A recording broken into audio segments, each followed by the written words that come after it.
You're watching Invisible Empire, A New World Order Defined. I'm Alex Jones, the producer of this film. I have produced 5 of the top 10 films in internet history, whether it's Loose Change Final Cut, Endgame, The Obama Deception, or Fall of the Republic. Yes, we've made informative, well-documented films, but the real credit for the success of these documentaries lies with you, the viewers. My friends, Invisible Empire is so important for people that need a crash course in the history of the ruling class and what this establishment is setting up. Please support the filmmakers so we can make future documentaries. Visit Infowars.com. Purchase the high-quality hard case DVD that has over 30 minutes of expanded extras. Make copies of that because it's the best quality available. Give it to everyone you know. Have public showings, whether it's the library, a local theater, or your home. Get it out to everyone you know. Get a PrisonPlanet.tv membership. Download all my films in high quality. Burn them to disk and give them to everyone in your community. If we expose the globalist, there's no way they can carry out their hellish plan. The destiny of this film is in your hands.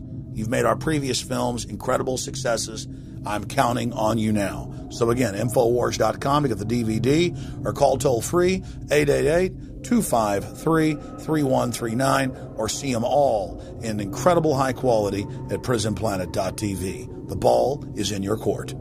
PrisonPlanet.tv is a better tool than ever in the info war. Over 6 years of my radio and TV shows, all my films in super high quality, my book, Paul Watson's book, all there, 15 cents a day. Your support of PrisonPlanet.tv empowers the resistance to unlock minds worldwide.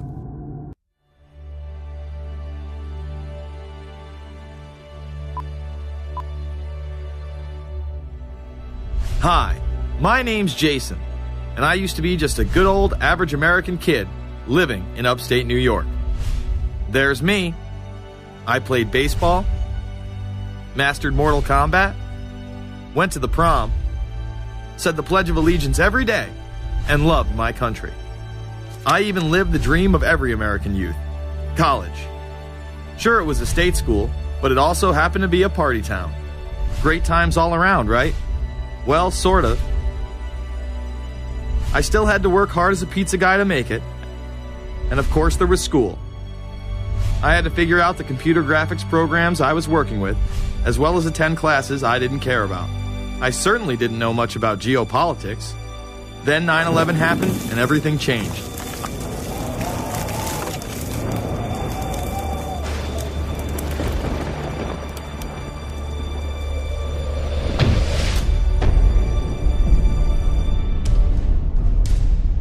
I was pissed.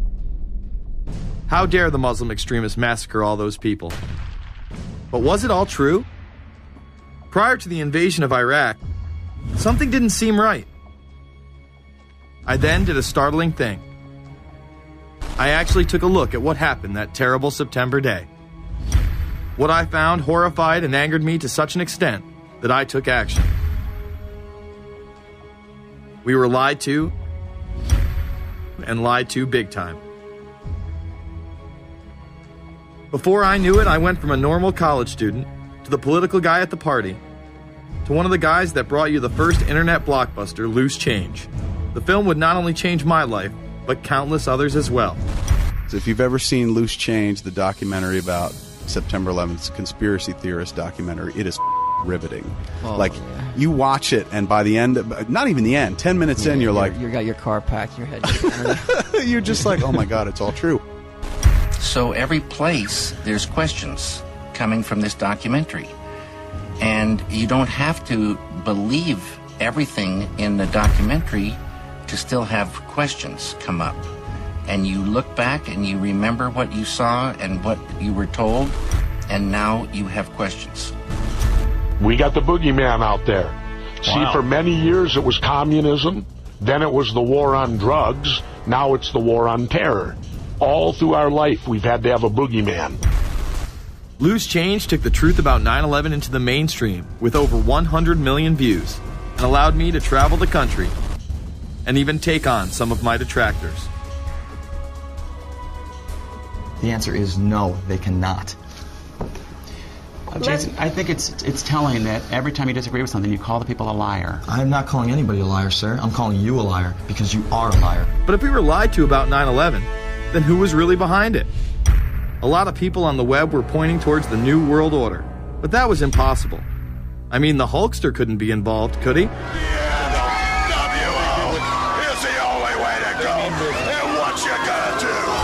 So I set out to find out if the New World Order really existed. And if it did, what was it? Who was involved? And what were their goals? The very word secrecy is repugnant in a free and open society. And we are, as a people, inherently and historically opposed to secret societies, to secret oaths, and to secret proceedings.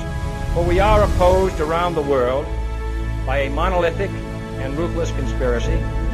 It is a system which has conscripted vast human and material resources into the building of a tightly knit, highly efficient machine. Its preparations are concealed, not published. Its mistakes are buried, not headlined. Its dissenters are silenced, not praised. No expenditure is questioned, no rumor is printed, no secret is revealed. Some cringe when they hear the term New World Order, despite all of these prominent people using it.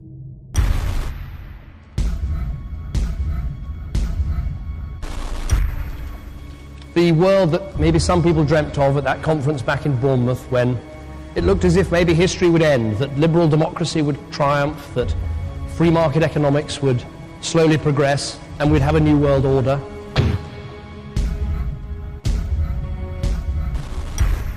And together they helped to create, were the principal leaders in creating, a new world order and a winning strategy in the Cold War.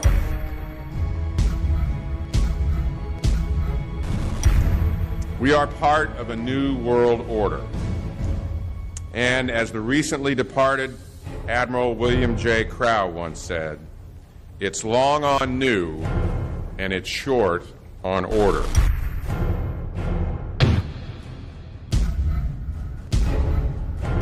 Walter Isaacson wrote a wonderful book about some of the wise men who helped shape the New World Order following the Second World War.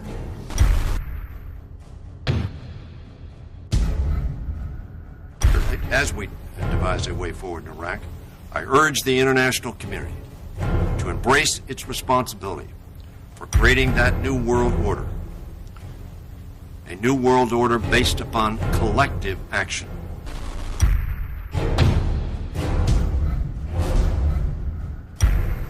The transatlantic partnership was never just the foundation of our security. It was the foundation of our way of life. It was forged an experience of the most bitter and anguished kind. Out of it came a new Europe, a new world order, a new consensus as to how life should and could be lived.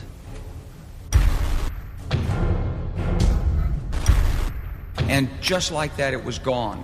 It was a new world order. That's what President George H. Bush said. Harvard historian Francis Fukuyama pronounced the end of history. In fact, when it is used, that person is often dismissed out of hand because of the perception that it is nothing more than a conspiracy theory. Actually, the idea of global governance and a one world order has been around for centuries, and the term New World Order has been used frequently in recent history. The New World Order means different things to different people, but to those who expect to be in control of it, it means the same thing. It means all the world under their control. They believe that somebody must rule. After all, people are too darn dumb to know how to rule themselves. They figured that that's their role. The first in-depth publication of note was Samuel Zane Batten's work, The New World Order, which was published in 1919. Under the cloak of Christianity, this order speaks of a new world rising and advocates social control over all people and all resources. It promotes a world federation with a world parliament, an international court, and a global police force. Some of its goals are as follows. Community. The danger and loss in crime and degeneracy. The determination to make community life safe, sanitary, wholesome, and moral. Industrial. The disappearance of class distinctions and the solidarity of all interests in the economic process. National. The conception of the nation's welfare as the supreme concern, with the policy that everything shall contribute to this end, and every person must do some useful work. International. The creation of an international mind, with a world consciousness and a world patriotism. The destruction of every arbitrary power that can separately and of its single choice disturb the peace of the world. World government is good, right? It put an end to war. Well, it could put an end to war because you just only have one dictator. I think Adolf Hitler had that in mind. He wanted a world government too, with himself as the master leader. Many have regarded Hitler as the apex of evil, a true heart of darkness. But how many people know that Hitler had his own vision of a new world order? Hitler had been promoted by the establishment. He graced the cover of Time magazine many times and was their Man of the Year twice. His vision was simple: unify Europe and then the world. The only real difference was that his order was racially motivated, instead of being based solely on religion. He even wrote a lesser-known follow-up to Mein Kampf in 1928 that many have dubbed My Order, or New World Order. President Roosevelt would condemn this order prior to World War II. Nazi forces openly seek to establish systems of government based on the regimentation of all human beings by a handful of individual rulers who seize power by force. Yes, these men and their hypnotized followers call this a new order. It is not new, and it is not order. The idea of globalization was so prominent in Nazi ideology that the 1936 Berlin Games would be the first time that the Olympic rings would be displayed prominently and promoted in order to glorify the Third Reich. This symbol represents the 5 major regions of the world: Africa, America, Asia, Europe, and Oceania, interlocking and coming together as one. This one world philosophy still defines the Olympic Games today. Australia, hello and welcome. One world, one dream. Hitler's methods of youth corps, concentration camps, eugenics, and military aggression were so visible to the rest of the world, he eventually failed. However, his vision of a new world order lived on. Author H.G. Wells, the man behind The Time Machine and War of the Worlds, would write about a planned world state in which there must be a common faith and law for mankind. In 1939, he would publish a full book on the matter called The New World Order. Wells again has a similar vision, stating that national individualism has to go and that sovereign states must end. He then goes on to write, in the great struggle to evoke westernized world socialism, contemporary governments may vanish. Perhaps his most chilling prediction is that countless people will hate the New World Order, be rendered unhappy by frustration and their passions and ambitions through its advent, and will die protesting against it. Many of them quite gallant and graceful-looking people. Collectivism is that concept where individuals are considered to be discardable, and that the group is more important, and that the ultimate group, of course, is the state. And so it boils down eventually to the fact that the state is the all-important unit of society, and citizens exist only to serve the state. Other men of prominence would also promote a New World Order during the 1960s, including industrialist and former New York Governor Nelson Rockefeller. These are some of the reasons pressing us to lead vigorously towards the true building of a New World Order. Rockefeller would also become vice president under Gerald Ford. Religious leader Pope Paul VI, delegates to international organizations, public officials, gentlemen of the press, teachers and educators, all of you must realize that you have your part to play in the construction of a new world order.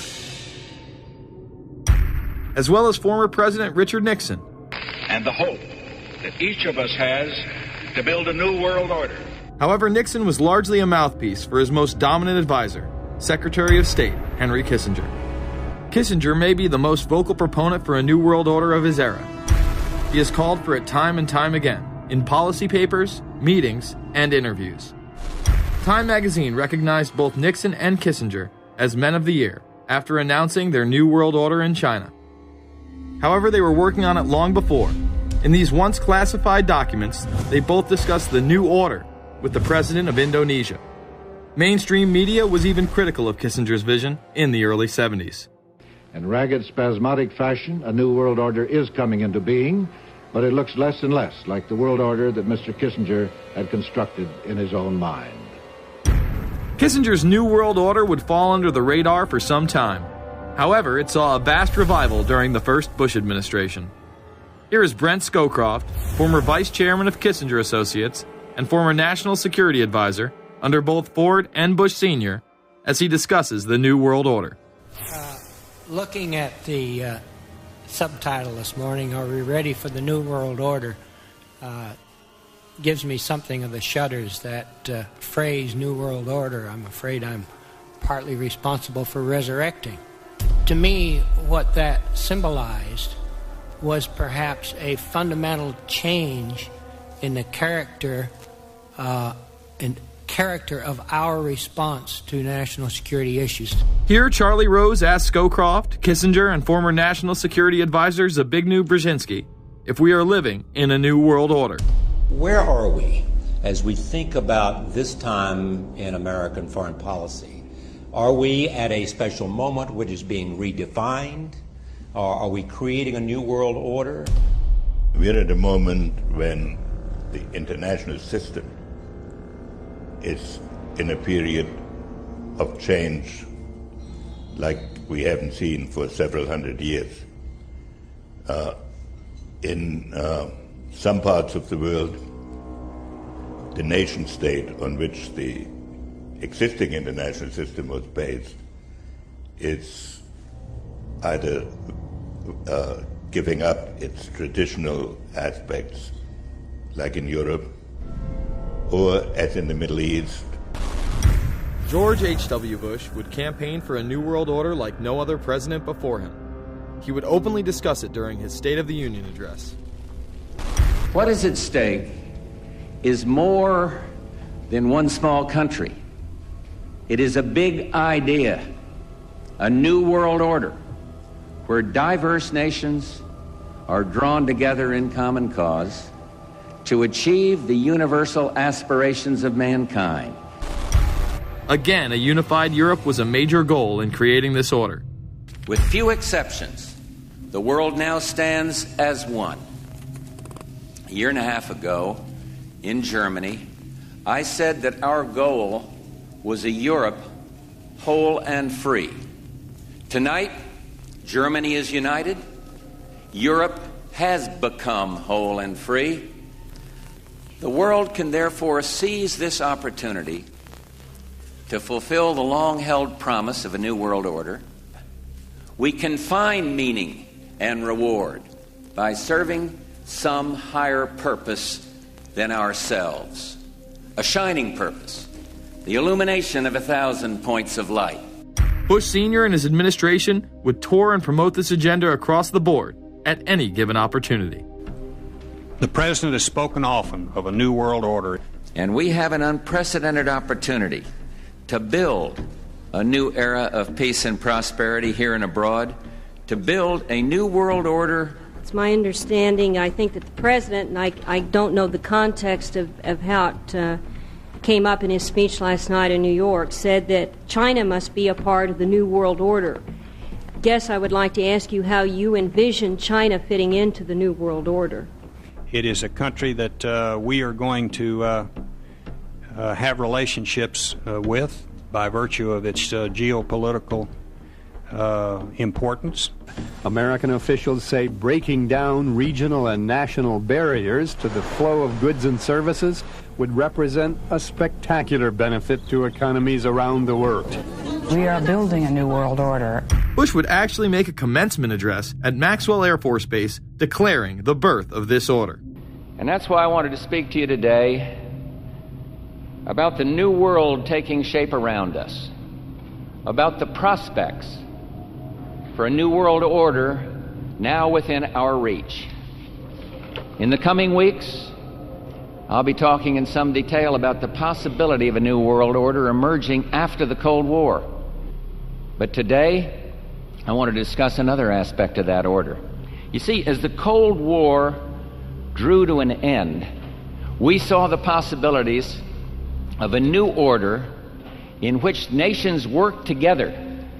It refers to new ways of working with other nations to deter aggression and to achieve stability. As old threats recede, new threats emerge. The quest for the new world order is in part a challenge to keep the dangers of disorder at bay. We must build on the successes of Desert Storm to give new shape and momentum to this new world order. Only when this transformation is complete will we be able to take full measure of the opportunities presented by this new and evolving world order. The new world order really is a tool for addressing a new world of possibilities. This order gains its mission and shape not just from shared interests, but from shared ideals.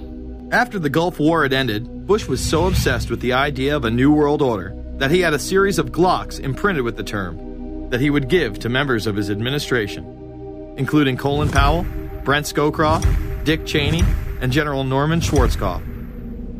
Cheney would even approve policy papers regarding the New World Order. Defense Secretary Dick Cheney has approved a revised draft of a policy document on the New World Order. The Pentagon is backing off a controversial earlier draft and has abandoned a one superpower strategy. The final document puts more emphasis on international alliances and organizations. This would become an unprecedented time period for people all over the globe to discuss at length what the New World Order meant to them. People within the media. Does anybody want to talk about the New World Order? Is there a New World Order out there, or is this a vision that exists in the... He does have his vision, there's no doubt about that. But does that exist in the president's mind, or does it exist out there in reality? This president sees this episode as the first test case, as the first example for the New World Order he is trying to organize. Some people have called it the New World Disorder, and there's a lot of truth to that.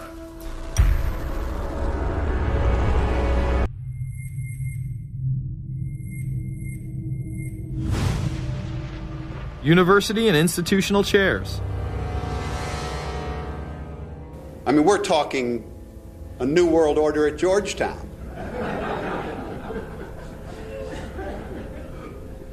And we'd like to be very much a part of it and continue to live. This is a world that is likely to be dominated in the near future, and perhaps longer, by the Gulf War and the New World Order, which is the buzzword of the moment. So the secret of a new world order, and at this point it's just a slogan, but it does have some historical background in terms that orders have succeeded each other over time. The secret of this is to learn how to use coalitions. We are effective in the United Nations. People within government.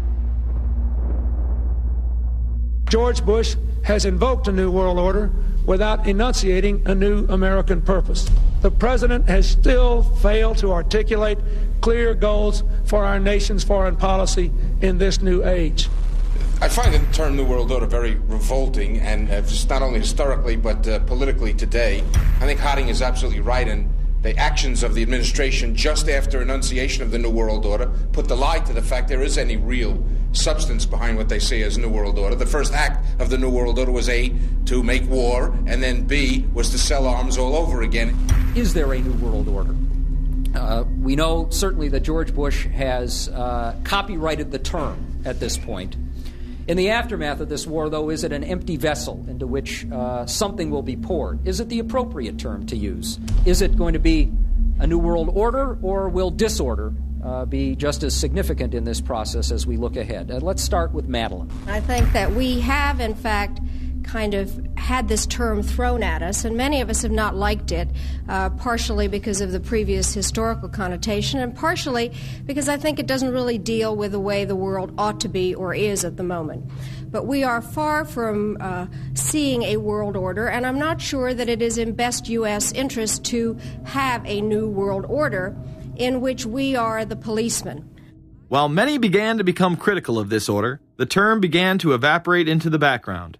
We are very, very skeptical of an international order if we are not sure how the rules will be made, because thus far the international order has been made with rules that we had no input into and that affect us, and even when on the few occasions when the rules will seem to favor us, then they get changed.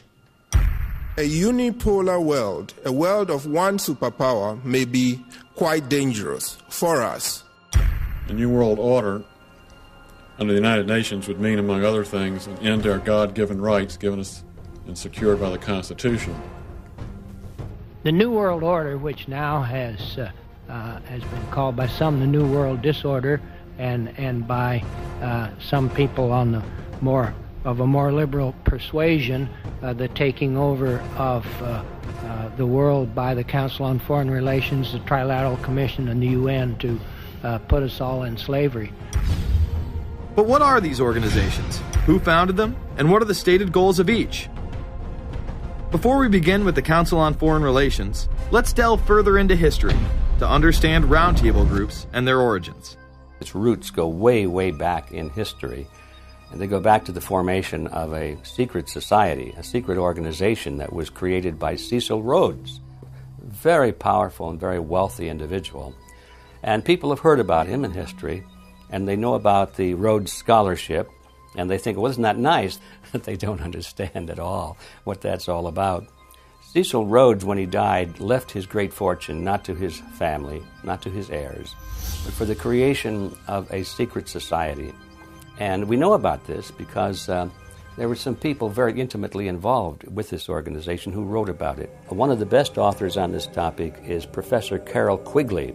He wrote several books, and Tragedy and Hope is the best known of his. He described in detail this secret organization created by Cecil Rhodes, and he explains in these books he knows about them because he was invited by the organization into its inner circle. He was never a member of it, but he was invited in as their historian, and he was allowed to see their secret records and papers and study them for several years. And he knew all the important players, and he understood what it was about, and so he wrote these books. It's an amazing thing because he laid out in great detail what the purpose of the organization was and how they were the major players in all of the big international events since and including World War I. The bottom line is that you take the roots of that organization and you find out that they created in all of the British dependencies what they call roundtable groups. And then around those little roundtable groups, they created front groups. And the purpose of these front groups and roundtable groups was to penetrate into the governments of all of these different countries, to penetrate into the media centers, to penetrate into the educational systems. In other words, to penetrate into the social fabric, the power centers of society, and literally take them over from the inside without anybody being aware that they were controlling influence. After World War I, the International League of Nations arose as a precursor to the United Nations in 1919, under what seemed to be the vision of President Woodrow Wilson and his 14 points. The League of Nations was the first attempt at the New World Order, the first attempt at a global government based on the model of collectivism. And it was the brainchild of the elitists, the ancestors of the very people who are still working on this project. They're collectivists, the very wealthy people. They're the ones in this country who dominated the powerful tax-exempt foundations, like the Carnegie Endowment Fund for International Peace, the Rockefeller Funds, the Ford Foundation, and groups like that. These people were on record, even way back then, that they had to have a new world government, and they dreamed of that being embodied in the League of Nations. And they were solidly behind it. And that was one of the reasons those people encouraged the United States into World War I, was because of the crisis of World War I, and that would also condition Americans to thinking of making big changes in their system, because we certainly don't want another war like that, do we? It was that fear angle again. And they thought, well, by being in World War I, then we would be a major participant at the table to carve up the world and create a new world government. And that was to be the League of Nations. Well, what happened to it is that the American people didn't really go for it.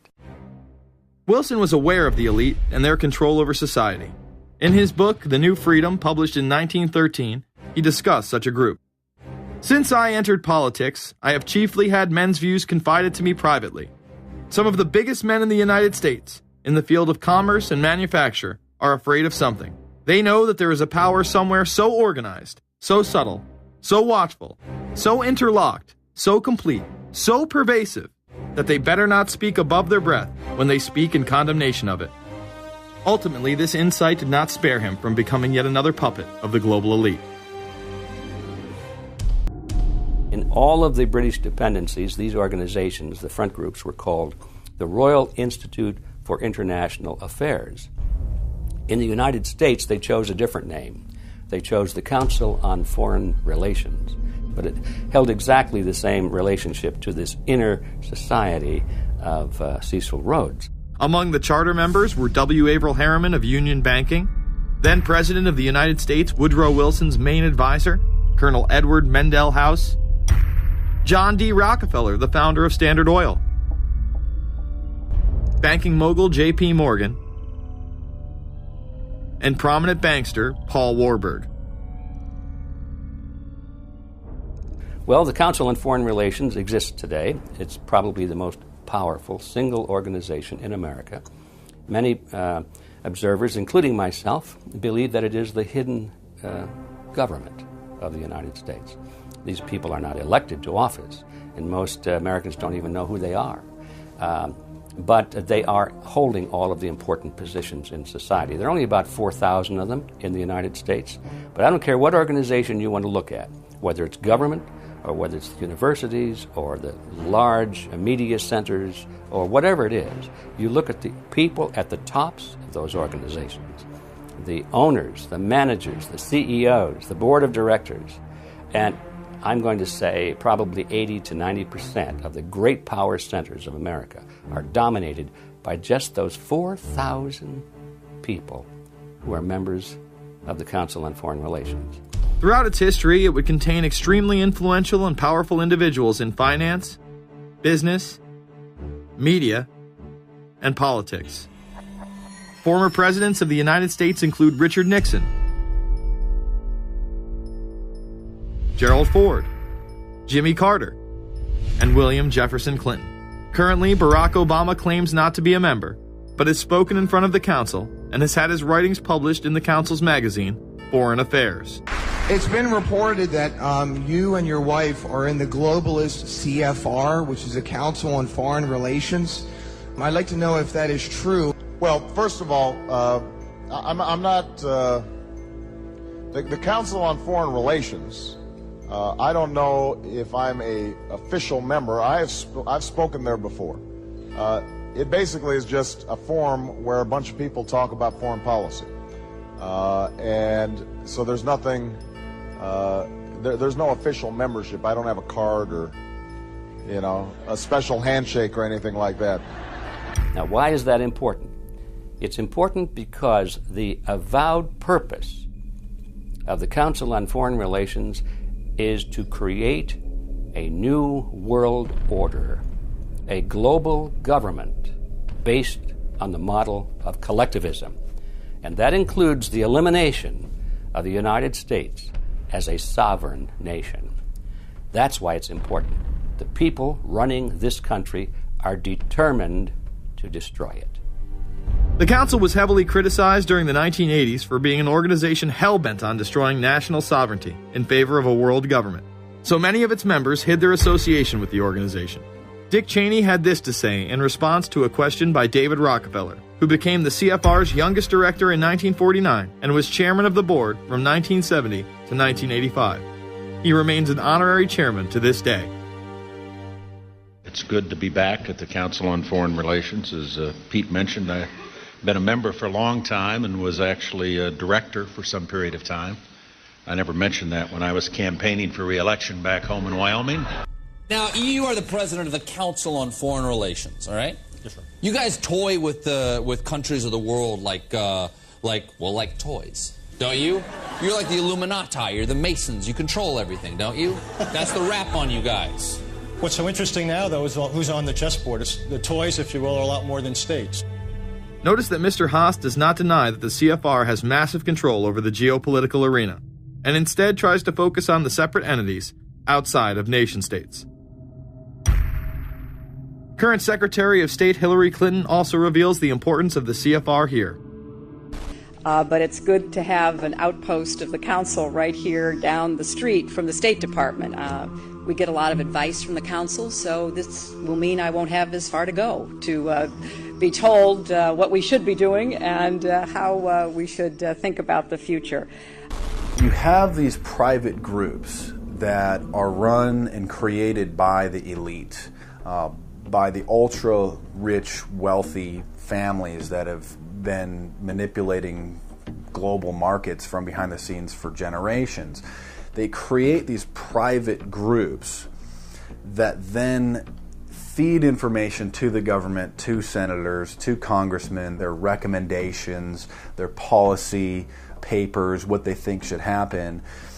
And it's fascinating because if you actually read what it is that they're doing, the recommendations that they make, they're very able to get them put in place. Discussions that are going on in these private groups are really talks that should be going on in Senate committees and in the halls of Congress, but they're happening with these ultra-elite groups that are then pushing their propaganda into the political mainstream, and then it's becoming enacted, it's becoming put into law. Still not convinced the CFR is promoting a new world order? Listen to what Leslie Gelb had to say upon leaving the New York Times to chair the organization as its president in 1993. I loved it. Doing a column is a great job. I'm going to an equally great but different job, and in a way a job that caps everything I've been doing in my life, in government and academia and in journalism. I think that's what the Council on Foreign Relations will allow me to do. Well, for example, you had me and 3 or 4 other folks on this show a few months ago to talk about the New World Order, right? Exactly. Right? Bob I talk about it, you, exactly. Right. I talk about it all the time. New World Order wants a global system where one small central authority of individuals can then dictate a policy that's going to be distributed down to the rest of the world, everywhere, in the smallest little town in the middle of nowhere in some remote country. I now think it's safe to say that the Council is extremely influential on the world stage and openly promote global governance. The Council and the globalists were able to take this agenda to the next level following World War II. The United Nations was born out of the ashes of this conflict. Unlike the League of Nations, the United States not only joined this organization, they championed it. First book I wrote was The Fearful Master, a second look at the United Nations. It was written at a time when it was not popular to be critical of the UN. I mean, the United Nations was viewed by almost everybody as our last best hope for peace. It was a means, we were told, to bring humanity together and put an end to war and live in peace and harmony and promote trade and all of these good things. I wish it were any of those things, but it's not. The original charter for the United Nations was drafted in San Francisco in 1945, and the United States became a permanent member of the Security Council, along with France, the United Kingdom, the Soviet Union, and the Republic of China. The process by which other nations' belief systems could be used to erode and eviscerate our Constitution and Bill of Rights had taken a giant leap forward. The United Nations is one of the most well-known sort of globalization attempts. Its primary goal is to streamline all the governments of the world, to create a global council and to unify all the rules and all the regulations for the world. So it's essentially the precursor and an engine of this new world order. The United Nations is made up of all of the countries of the world, most of which are dictatorships of one kind or another. And you don't take a bunch of dictatorships and put them into a bag and shake it up and come out with a freedom-loving governmental unit. You come out with a global dictatorship. This was the public face of global governance. However, many other organizations have been birthed since. Even more suspect is a private group called the Trilateral Commission. David Rockefeller and Henry Kissinger are among its some 300 influential members. The Trilateral Commission, rich and powerful business and political leaders from Japan, Europe, and North America. The New York-based policy group was formed in 1973 by Chase Manhattan Bank Chairman David Rockefeller. In addition to Rockefeller, there are many other noted American members. Among them, economist Alan Greenspan, former Defense Secretary Harold Brown. George Bush was once a member but resigned last year before his unsuccessful presidential campaign. Back then, it wasn't politically wise to be aligned with what his party's right wing considered a shadow world government. The United Nations would take over America. The Trilateral Commission would control the world. Just look at its membership, they say. Current and former members include Presidents Clinton, Bush, and Carter. Names like Brzezinski, Christopher, Kissinger, and Schultz. And top executives of ITT, Xerox, Exxon, and Nations Bank. Although this group with only 300 members seems to be at the apex of the power structure, there is yet another group formed in 1954 that is even smaller in number and has a greater influence on world events. Meet the Bilderberg Group. This elite group meet annually around the globe. There is a core group of members who have attended every year for decades, such as David Rockefeller, Henry Kissinger, and Queen Beatrix of the Netherlands. These members invite others who are politically and socially relevant at the time. Each year, around 140 people are in attendance. Real quick, I'd ask you this question. In 2004, you attended a meeting in Italy called the Bilderberg Group. I just want to know what you were doing out there, what that was all about. If she lied to me and told me she didn't go, I figured you might tell me the truth. All I did was go. They had a Republican and a Democrat. I gave like a 20-minute talk on the presidential election. Did it have anything to do with being John Kerry's running mate? Did you talk about that at all? No, because I wasn't his running mate. Okay. I happened to be in Europe then on my way to Russia. I was invited to go to Bilderberg by Vernon Jordan, a friend of mine and a genuine hero of the civil rights movement. And to the best of my knowledge, NAFTA was not discussed by anybody in my presence. Documents released by the group in 2001 reveal that in September of 1955, the group met in Germany and covertly outlined the idea of a European Union. Section E, European Unity, discusses the general support for European integration and unification, and the idea to unify Germany once again with the rest of Europe under a common marketplace. Belgian Viscount and current Bilderberg chairman Etienne Davignon told the EU Observer in 2009 that the next Bilderberg meeting could improve understanding on future action in the same way it helped create the euro in the 1990s. This illustrates the patience, vision, and reach of this organization. It was able to promote and establish both the European Union and a European currency over the course of just under 40 years, incrementally.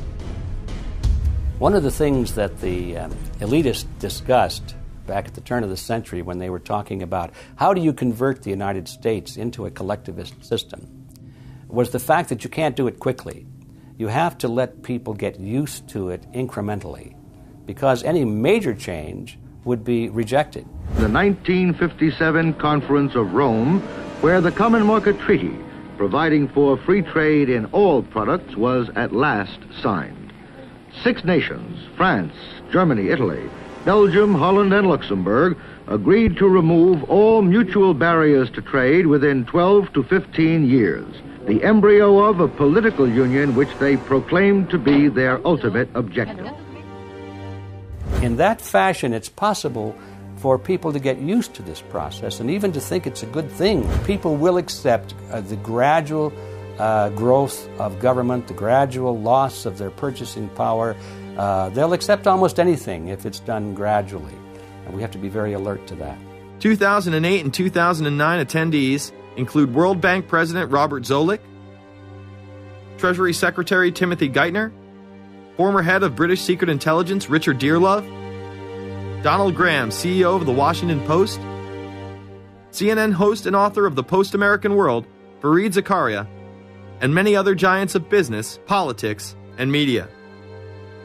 You just came back from meeting with the Bilderberg Group. The Bilderberg Group are, when people who are conspiracy theory people, they send me mail, it's usually about the Bilderberg Group. And I get these books on my front door, which I'm uncomfortable with. And it's all about the Bilderberg, like they're the modern day Illuminati. Are you a member of the Bilderberg Group? I don't think we're supposed to talk about this. Many have identified them as the kingmakers, the puppet masters that pull the strings behind the scenes. Perhaps there is no better example of this than what occurred during the 2008 conference. Immediately after Obama had been selected as the Democratic presidential nominee, the pressure was on to choose a running mate. We've put together a committee. We are going to be equally deliberative in how we move forward. And we're not going to do it in the press, and we're not going to do it through surrogates. He then tricked the press corps into staying on the plane as it took off from Washington. He was whisked away to an undisclosed location. Obama was supposed to fly home. He'd been here in Virginia.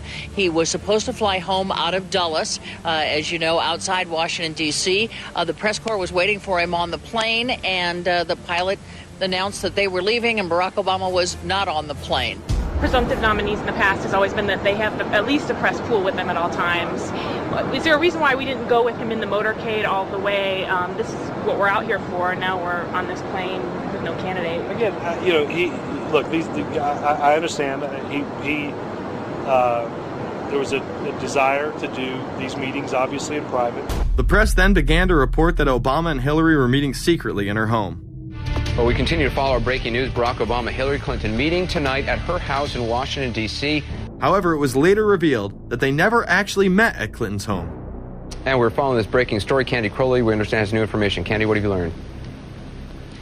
We are hearing actually from Chris Welch, who is our embed with the Obama campaign. Those are the people that took off without Obama and went to Chicago. The spokesman there is in fact confirming that the meeting did take place. They're talking in past tense now, but saying that the meeting did not take place at the Clintons' house. It took place at this point at some place, I don't know where, some undisclosed place in Washington, D.C., not at Hillary Clinton's house.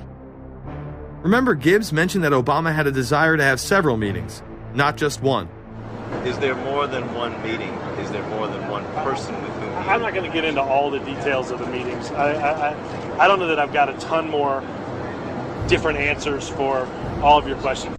The truth of the matter is that Bilderberg just happened to be in the neighborhood at the time. They were holding their annual meeting just down the road in Chantilly, Virginia. What are the chances? What's interesting and dangerous about the New World Order is that it's not a natural progressing idea. It's just not civilization naturally evolving and organizing into this system. It's the group of extremely powerful people that are manipulating the system to get it to this status from behind the scenes without anybody's knowledge. You have to ask yourself, if there isn't an agenda going on to keep those organizations quiet and to keep them out of the news, to keep the discussions about them behind closed doors, then why is it that these supposed experts on the left and on the right never talk about them? This has been a condensed history of the globalist organizations and their rise to power.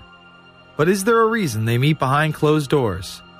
A shadow world government has been mentioned, but to truly understand what that means, let's go back to this iconic warning from President Dwight D. Eisenhower. Progress toward these noble goals is persistently threatened by the conflict now engulfing the world. It commands our whole attention, absorbs our very beings. We face a hostile ideology, global in scope, atheistic in character, ruthless in purpose, and insidious in method. Unhappily, the danger it poses promises to be of indefinite duration. The need to maintain balance in and among national programs. Balance between the private and the public economy. Balance between the cost and hoped for advantages. Balance between the clearly necessary and the comfortably desirable. We have been compelled to create a permanent armaments industry of vast proportions. We annually spend on military security alone more than the net income of all United States corporations. The total influence, economic, political, even spiritual, is felt in every city, every state house, every office of the federal government. Yet we must not fail to comprehend its grave implications. Our toil, resources, and livelihood are all involved. So is the very structure of our society. In the councils of government, we must guard against the acquisition of unwarranted influence, whether sought or unsought, by the military-industrial complex. The potential for the disastrous rise of misplaced power exists and will persist. America went into a major mobilization, revived its defense industries, and we saw the civilian economy of America more and more skewed through the 50s. Already in Eisenhower's time, he could see it coming, that you were getting a larger and larger defense military component of the economy, which, unlike the rest of the economy, was very, very centrally organized about lobbying for more and more new weapons. It was the political skills of this military-industrial complex, which I think Eisenhower was really warning us about, and rightly. There is a military-industrial complex. Today, we see a situation where the civilian economy is really in tatters, and most of our civilian production has gone overseas to third world countries. What do we export? Our biggest export practically is garbage, but apart from garbage, we export military equipment. We have a special act which subsidizes, makes it possible for countries abroad to buy our armaments because it's too expensive to produce them for one country only. So we have become a very efficient military-industrial complex, but the civilian economy is only a ghost of what it used to be, and this has terrible consequences for democracy because it means that the power of this lobby is now sort of dominating what goes on in Washington. Through multinational corporations, global intelligence networks, out-of-control banksters, all under the veil of national security and black operations, the global elite have consolidated power on a massive scale over the last several decades. You see, global corporations not only fund and develop large technological and military projects here and abroad, they also own the consumer industry and production, as well as all of the important media. By owning the vast majority of what we hear and see on a daily basis, we have been manipulated on a mass scale as to regards to what we believe and desire, both socially and politically. Edward Bernays, the nephew of world-famous psychoanalyst Sigmund Freud, would study group dynamics and become the father of public relations. He authored the book Propaganda in 1928. In it, he described how to intelligently and consciously manipulate the habits and opinions of the masses within a democratic society. He went on to state that those who harness this unseen mechanism of society constitute an invisible government and are the true ruling power. It is they who pull the wires which control the public mind, who harness old social forces and contrive new ways to bind and guide the world. The average American is distracted, mindless, worried about minuscule things, celebrities, as if it was their own family members. And this is by design, because the powers that be, who own the media, know how our brains work. They know scientifically how the human mind functions. They know about sociology, and they are using the media, and have used the media for decades now, to entertain people with issues that don't really matter. When you have the big news networks covering celebrity issues as if it's the most important thing, it becomes the most important thing. And this is not by accident. This is to keep us out of the way. Because if you're worried about the latest celebrity death, or the latest celebrity couple, or the celebrity breakup, or your sports team having a shot at the Super Bowl or the World Series, There's so much information about those issues that can be discussed that will mesmerize people, and they won't know or care about the real issues that are out there. Well, I think this is just one more piece of evidence of the degree to which the media, supposedly the watchdogs, has become the gatekeeper of the system. Mainstream media are, first of all, nearly all of them corporations, nearly all of them now publicly held, part of the whole Wall Street financial system that they're supposed to report about objectively, but they can't. They, right now, in October of 2009, they are celebrating the recovery of the biggest banks in New York and saying that the recession is over. Of course, there are a few problems, like foreclosures are going on, unemployment is rising. All of this is affecting the American people, but it's not affecting the financial elite who also control the media. Bernays successfully identified the invisible empire which controlled the minds of men.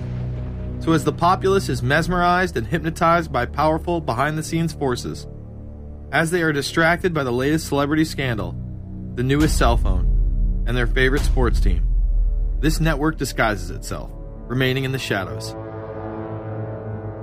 Despite the elite utilizing Bernays' methods, in conjunction with the military-industrial complex they had erected, a modern arm of this organization was exposed in what came to be known as the Iran-Contra scandal. Essentially, black operations were not only caught dealing arms illegally and supporting South American dictators, but also smuggling drugs into the United States. Iran-Contra was really the merging of two different programs. The first one was support for the Contras, who were, let's face it, a force of terrorists in Nicaragua trying to overthrow the Sandinista government.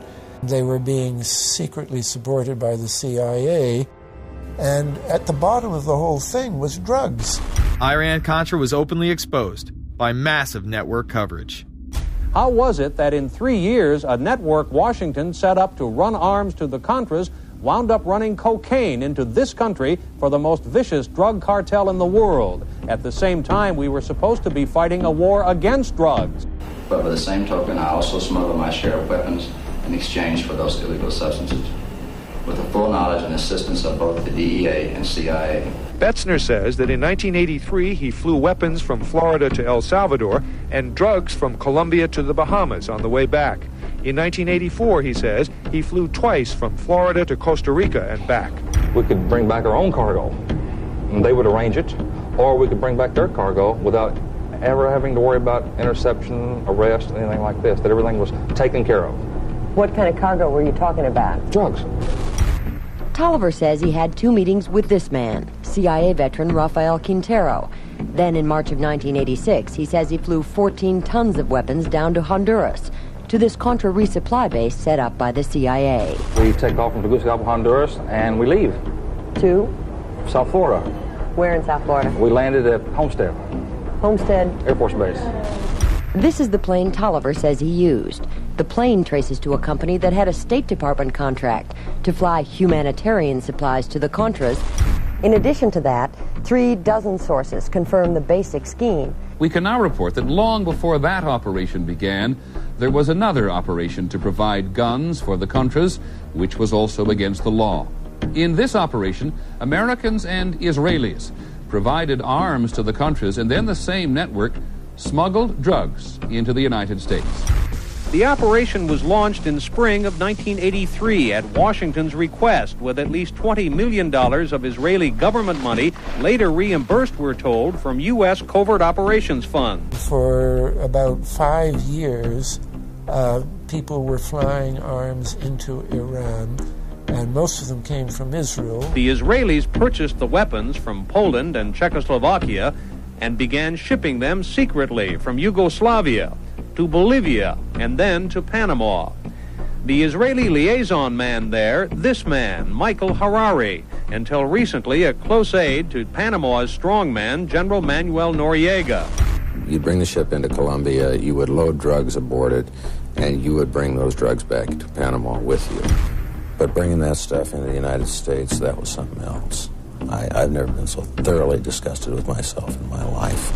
This network would also be involved in the October surprise, We really can't understand that unless we understand the so-called October surprise in the 1980 election, which is, I think, unquestionably Republicans, including William Casey, who later became Reagan's head of the CIA, negotiated with the Iranians for them not to release the hostages which were being held in Iran to Carter, but to wait until the Carter was defeated and the Republicans were in.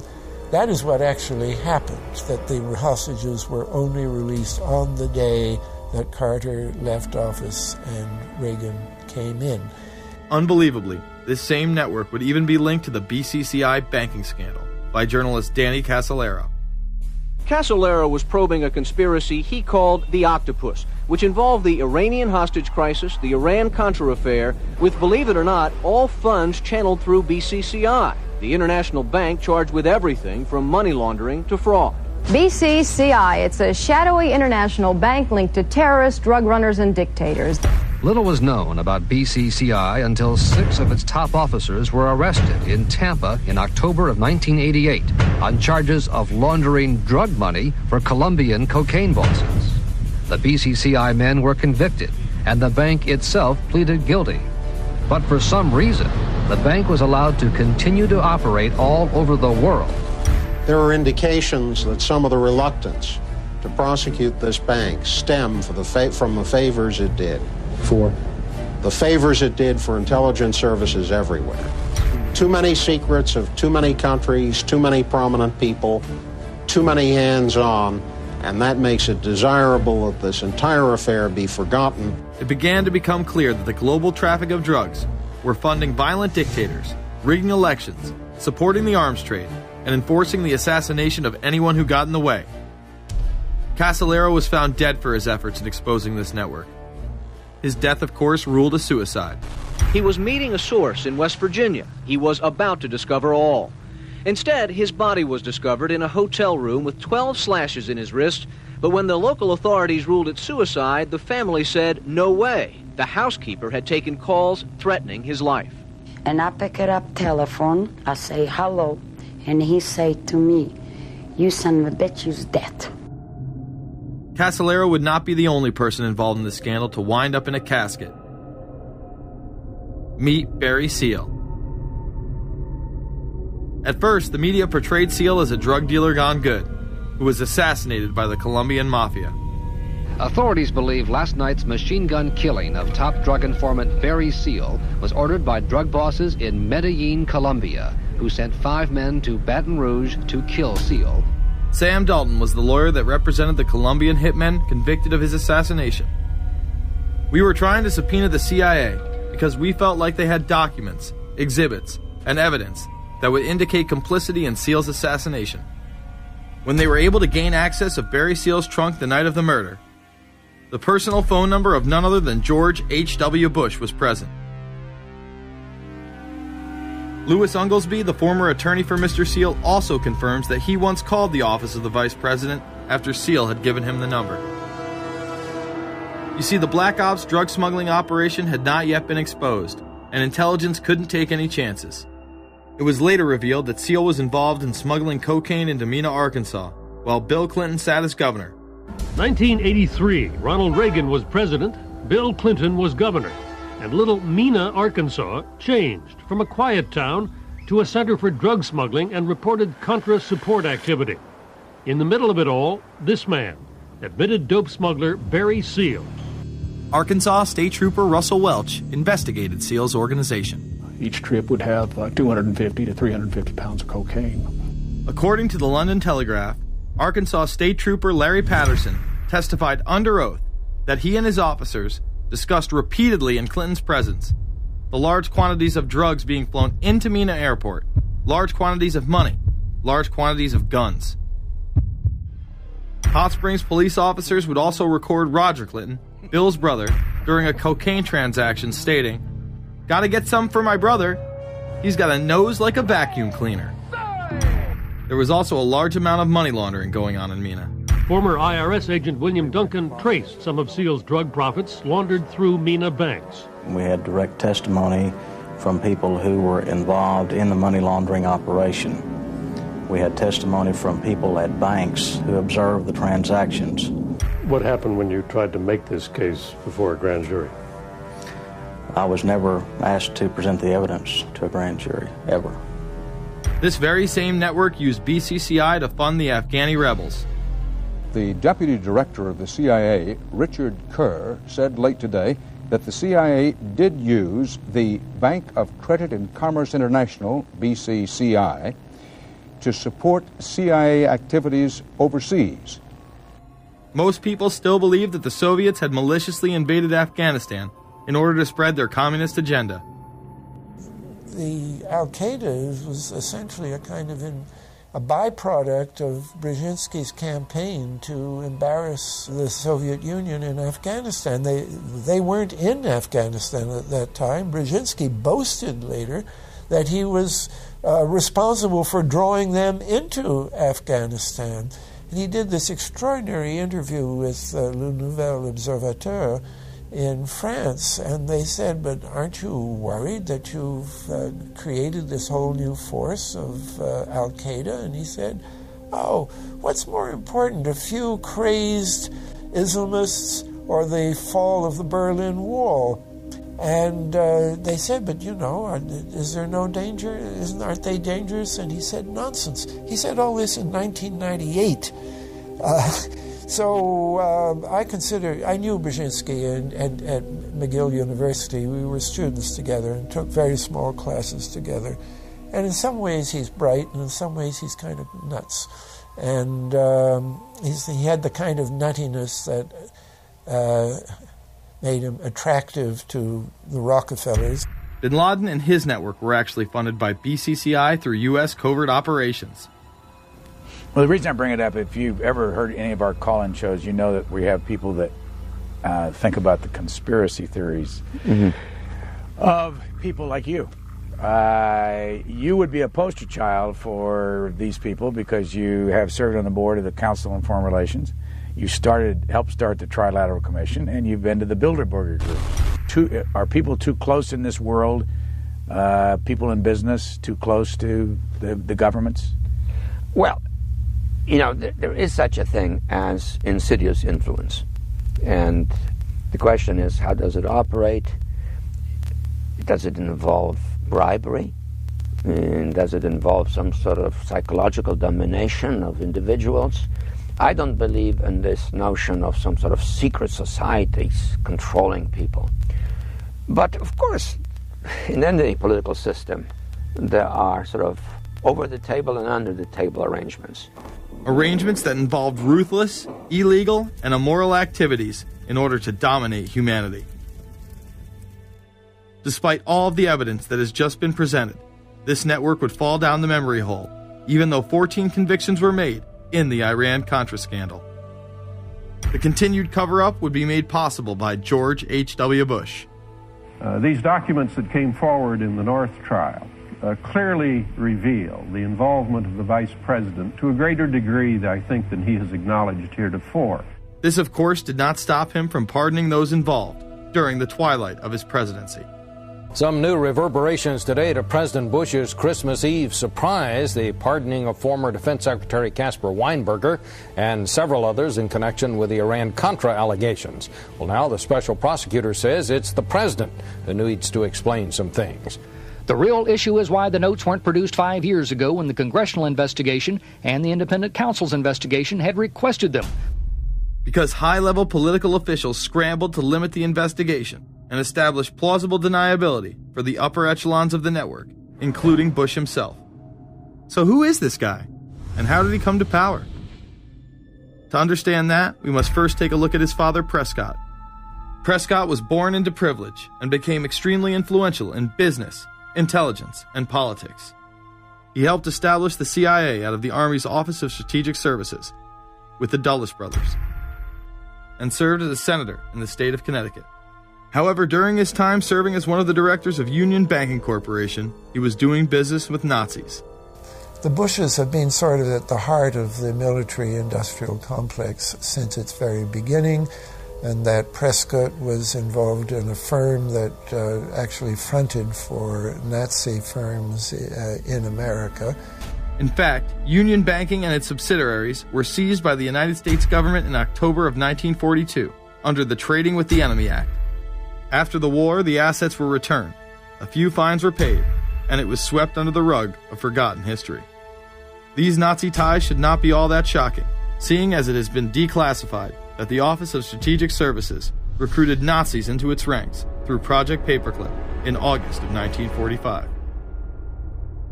George Bush seemed to follow in his father's footsteps, using Prescott's business connections to move to Texas and get into the oil industry.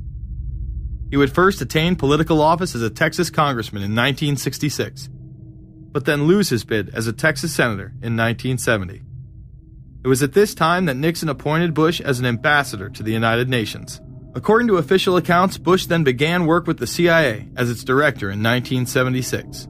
Evidence suggests that Mr. Bush and the CIA actually had a much longer-standing relationship. There are indications that he had relations to the CIA before. There's a very strange memo, and the name's George Bush. And when this was published, there was a lot of fuzzing of the issues, but given George H.W. Bush's strong connections with the Cuban community, I think there is a good chance that it was the George Bush we know, so that he did have a CIA connection. Bush left the CIA just under a year after his appointment. He is credited with restoring the agency's morale, as its image was being shattered by the Church Committee's revelations of the CIA's unauthorized activities involving assassinations and corruption. In reality, Bush was responsible for denying the Church Committee many of the documents it requested, and making it impossible for them to do a thorough investigation. After his time as CIA director, he devoted himself to becoming the next president of the United States. Many people within his own party did not like his globalist ties. Along the campaign trail, Bush continually had to explain his association with the group. You know J.R. Ewing in the show Dallas? J.R. is a member of the Trilateral Commission, I think. It's got to be because it's so bad. Let me tell you something. I used to be a member of it. I resigned, as I did from every business thing I was in, to concentrate on one thing, running for President of the United States. Ronald Reagan initially had no interest in having Bush as his running mate. Even then presidential candidate Ronald Reagan had questions. I would suggest that maybe Mr. Bush would clear the air if he'd tell us why he resigned. Reagan's backers then forced him to choose their intelligence frontman, George H.W. Bush, as his vice president. But in spite of last year's campaign rhetoric, all seems to be back to normal between George Bush and his old colleagues. And President Reagan, who is relying on many of these powerful business leaders to make his economic package work, will host commission representatives at the White House Monday. After Reagan's election, there was an attempt on his life, just 69 days into office. Astoundingly, Bush would again be connected. So just who is John Hinckley, Jr.? When he left this neighborhood 8 years ago, he was, by all accounts, well-liked and seemingly normal. This donut shop near the motel was visited by Hinckley, who reportedly waited for a phone call here each day, even though he had a phone in his motel room. The nature of the calls is not known. A touch of irony. The young man walking with the elder Hinckley is 30-year-old Scott Hinckley, John Jr.'s brother. He and Vice President Bush's son, Neil, are friends. They had planned to have dinner together in Denver tonight. The plans have been canceled. We were told Hinckley was a madman acting alone. If that was the case, why was he making phone calls from a payphone down the road instead of his hotel room? Why was the would-be assassin's brother a family friend of the man who stood to gain the presidency? While Reagan led the nation in the public eye, Bush exploited his power through the largely unknown Continuity of Government Directive. In the United States federal government, there is a super-secret agency which controls this shadow government. The National Program Office allowed Bush and his network to attain executive emergency powers. Ronald Reagan authorized the National Program Office when he signed a top-secret directive in 1982. Oliver North was one of the key officers responsible for the program's startup. Under the NPO's direction, 4 agencies were charged with execution of the Doomsday Plan.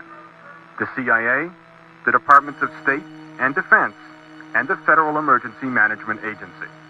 An effort was being made to consolidate continuity of government programs across several major departments of the government under one office.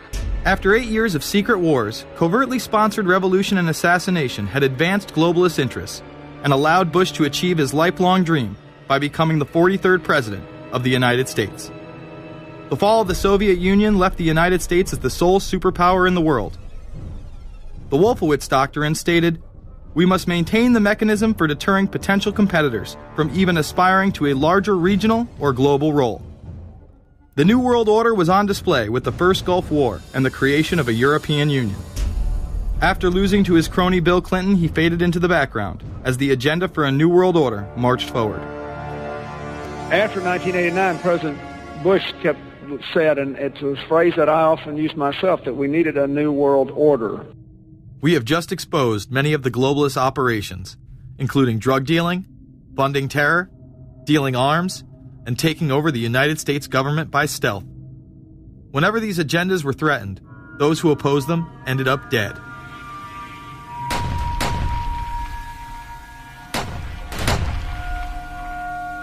We've got some difficult days ahead, but it really doesn't matter with me now, because I've been to the mountaintop.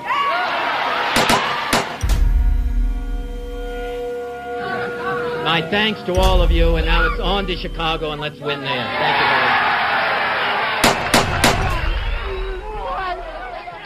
Gave a paper about all three of the big assassinations in the 60s, which was John F. Kennedy, Bobby Kennedy, and Martin Luther King. And there are certain common denominators. I call these events deep events. We've become accustomed to the idea that every now and then something is going to happen, and we just know from the beginning we're not going to get to the bottom of it. And the more they happen, the more reconciled we've become to this state of affairs. In 1978, the House Select Committee on Assassinations could not ignore there was a conspiracy in regards to the assassination of John F. Kennedy and Martin Luther King Jr. Good evening. A congressional committee has concluded that President John Kennedy and civil rights leader Martin Luther King Jr., both of them, were probably killed as the result of conspiracies. The House Assassinations Committee wound up its 2-year study by recommending that the Justice Department look into both cases. In the assassination of Dr. Martin Luther King, the committee concluded the likelihood of conspiracy. The committee's summary of findings says President Kennedy was probably assassinated as a result of a conspiracy, that its evidence establishes a high probability that 2 gunmen fired at the motorcade. The committee concluded that President Kennedy did not receive adequate Secret Service protection in Dallas, that the CIA was deficient in sharing information before and after, that the Justice Department and Warren Commission failed to pursue possible conspiracies and made their conclusions too definite. There seems to be no debate that the CIA and Secret Service were involved in the assassination, as you can clearly see 2 Secret Service agents being taken away from their positions at the back of Kennedy's vehicle just moments before the assassination. And no matter what you believe about Oswald, it has now been declassified that Oswald was trained by the CIA in 1957 under the cover of the Office of Naval Intelligence. These political assassinations continue to this day.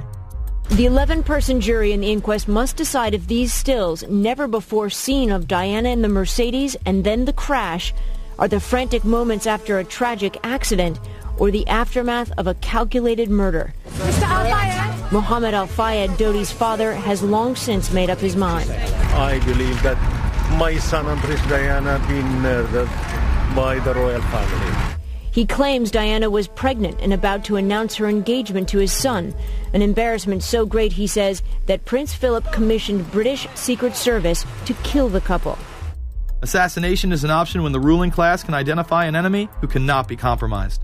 But how do they bend the population's will to do their bidding? Well, the false flag operation is one in which the attacker carries the flag of someone else. It's usually a military operation, and the purpose, of course, is to create the impression that the attacker is someone else. They want to create negative public opinion against the nation whose flag was being used. Or they may even not use a flag at all. This sort of thing is done all the time, and it's certainly not unique in history. I think we've been seeing a lot of it lately. Americans are easily motivated by false flag operations, and I think it's inevitable that we will see false flag operations in the near future. It is used in order to seize power at an accelerated pace. A very well-documented modern example of this is the Tonkin Gulf incident. There were two sets of Tonkin Gulf incidents. The first one on August 2nd were real but trivial. The second on August 4th, 2 days later, were the ones to which we actually sent planes off in retaliation and were, in theory, much bigger, a torpedo attack on a U.S. destroyer, but in fact it never happened. When McNamara visited Vietnam, he confirmed the Tonkin Gulf incident never occurred, and once again, we were lied into war. To this day, I don't know what happened on August 2nd and August 4th, 1964 in the Tonkin Gulf. The general provided the answer, saying his Navy attacked the Maddox on August 2nd. But on the 4th, nothing happened. There was absolutely nothing, he said. We know for a fact now that NSA and CIA both falsified their reports up to Johnson on that day to make it look as if there had been an attack. Upon the fall of communism, a new threat had to be established in order to maintain their military-industrial complex and keep the people in fear of invisible enemies. More modern examples of this have been used not only to start conflicts abroad, but to instill fear in large populations in order to demonize groups and further erode civil liberties.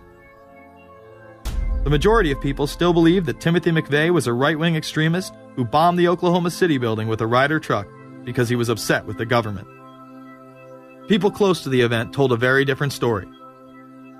A local congressman believes that convicted bomber Timothy McVeigh and his accused co-conspirator Terry Nichols are not the only ones involved. The Oklahoma State Representative Charles Key produced a videotape featuring witnesses who claim to have seen Timothy McVeigh with another man the morning of the bombing. He was wearing a ball cap. Timothy McVeigh had his on backwards, which just like this. It was on his head. The other gentleman had his on like this. In fact, the FBI had actively pursued John Doe No. 2 in its initial investigation, then denied his existence altogether. There were also multiple reports that explosives were found inside the Murrah building. The Justice Department is reporting that a second explosive device has been found in the AP Murrah building in downtown Oklahoma City. Mike, you're still with us, aren't you? Yes, I am, and I might tell you in addition to that in fact, what we were told at the scene a few minutes ago was that, in fact, 2 different explosive devices were found in addition to the one that went off. The second explosive was found and diffused. The third explosive that was found, and they are working on right now as we speak, I understand, both the second and third explosives, if you can imagine this, were larger than the first.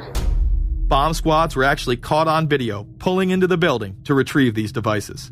They'll back that trailer down there, and the bomb squad folks will go in, and they will use that trailer. You see the bucket on the back there, this is how they would transport the explosive device away from this populated area to try to do something with it. I just took a look down the street at the Murrah building again. I see another bomb truck going, so apparently they're going to try to get out that third bomb that's been talked about. This was even confirmed by the governor at the time, Frank Keating. One device was deactivated. Apparently there's another device, and obviously whatever did the damage to the Murrah building was a tremendous, very sophisticated explosive device. Members of the ATF who would have normally been in the building were tipped off prior to the bombing. He saw what appeared to be a police bomb squad truck near the Murrah building 2 hours before the blast. It had a shield on the side of the door, and it said bomb disposal or bomb squad below it, and I really found that interesting. Another witness who spoke to ABC News on the condition of anonymity will tell the grand jury tomorrow he was told by an ATF official agents working in the building had been warned in advance not to come to work. He just came out and told me that the ATF wasn't in the building that day. They'd been tipped by their pagers not to come to work, which I was flabbergasted. McVeigh would even claim in a letter written to his sister which was published by the New York Times, that he was actually recruited for black operations, which included smuggling drugs into the United States, as well as assassinations. One may brush this off as the ravings of a madman. However, McVeigh was filmed at the Camp Grafton military facility in North Dakota on August 3, 1993. McVeigh's official records state that he was discharged over a year prior from the Army Reserve in May of 1992. Perhaps even more interesting is that Camp Grafton was specializing in training troops in explosives and demolitions at the time. When all was said and done, the security tapes reported to have captured the entire thing on video were rounded up and classified. In 2009, they were finally released, and magically none of them caught the bombing. The excuse being they were all having their tapes changed at that exact moment.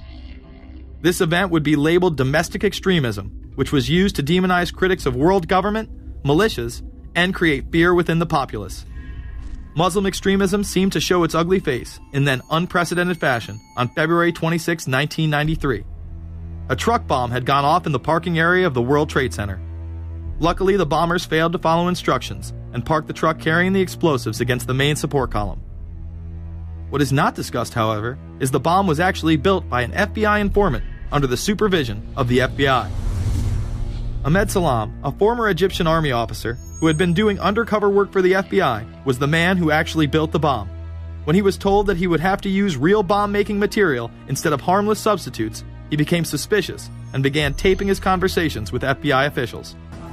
Last winter, the FBI was praised for its speed in cracking the case of the World Trade Center bombing and bringing 4 suspects to trial. Now, there is some evidence that the FBI may have known of the plot in advance through an informant and might even have stopped the bombing that killed 6 people. Notice the media emphasizes that they might have been able to stop it.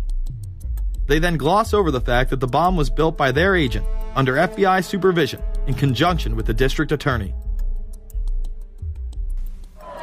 FBI agents might have been able to prevent last February's deadly explosion at New York's World Trade Center. They discussed secretly substituting harmless powder for the explosives, but they didn't, according to the FBI's own informant, Imad Salem. Unbeknownst to the FBI at the time, Salem recorded many of his conversations with his handlers. The actual recording where Salam discusses this with his FBI handler, John Antisev, was released years after the trial. You got paid regularly for good information. I mean, the expenses were a little bit out of the ordinary, and it was really questioned. Don't tell Nancy I told you this. Well, I have to tell her, of course. Well, then if you have to, you have to. Yeah, because, I mean, the lady was being honest, and I was being honest, and everything was submitted with a receipt. Yeah. And now it's questionable. It's not questionable. It's like a little out of ordinary. Okay. You know. All right. I don't think it was. If that's what you think, guys, fine. But I don't think that, because we was start already building the bomb, which is went off in the World Trade Center. It was built by supervision from the Bureau and the GA, and we was all informed about it, and we know that the bomb start to be built. By who? By your confidential informant. What a wonderful, great case. Following the convictions of the Muslims who were too inept to make their own bomb and park the vehicle in the proper area, Salam was pulled into the FBI's Witness Protection Program, where he has never been heard from again. Prior to the largest and most devastating terrorist attack on U.S. soil, the United States was poised as the first truly global superpower. Brzezinski would muse in 1997 that geostrategic success would represent a fitting legacy of America's role as the first, only, and last truly global superpower, and that the only way to mobilize Americans was a truly massive and widely perceived direct external threat.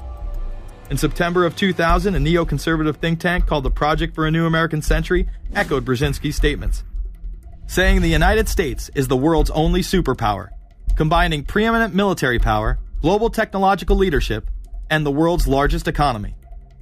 An engine for New World Order ideals, members of PNAC included Dick Cheney, Donald Rumsfeld, Jeb Bush, Scooter Libby, William Kristol, and Paul Wolfowitz. Describing the difficulty in projecting force, they write the process of transformation is likely to be a long one, absent some catastrophic and catalyzing event, like a new Pearl Harbor. This takes us full circle to the September 11th attacks of 2001. In my previous film, Fabled Enemies, I expose in great detail the Saudi Arabian, Pakistani, and Israeli connections in conjunction with this international intelligence operation. In the early 1980s, bin Laden worked with operatives from U.S. intelligence, the Pakistani military, and Arab states. They ran a wide-ranging covert network that recruited and financed Muslim fighters to battle the Soviet army. The hijackers that were trained at U.S. military installations and protected by the FBI and CIA. The military exercises leading up to 9/11, and those that took place as the attacks occurred. Open line. Surveillance, Sergeant Richmond. Sergeant Richmond, Sergeant Light from Cheyenne Mountain Test Control. How are you? I'm doing fine. Okay, I need you to terminate all exercise inputs coming to Cheyenne Mountain at this time. Copy.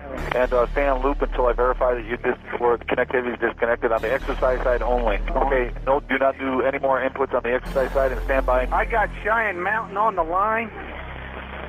Terminating all exercise inputs. So, Rover, see if you didn't know that exercise. Oh, yeah. The Black Ops program, Able Danger, and the shadow government involvement.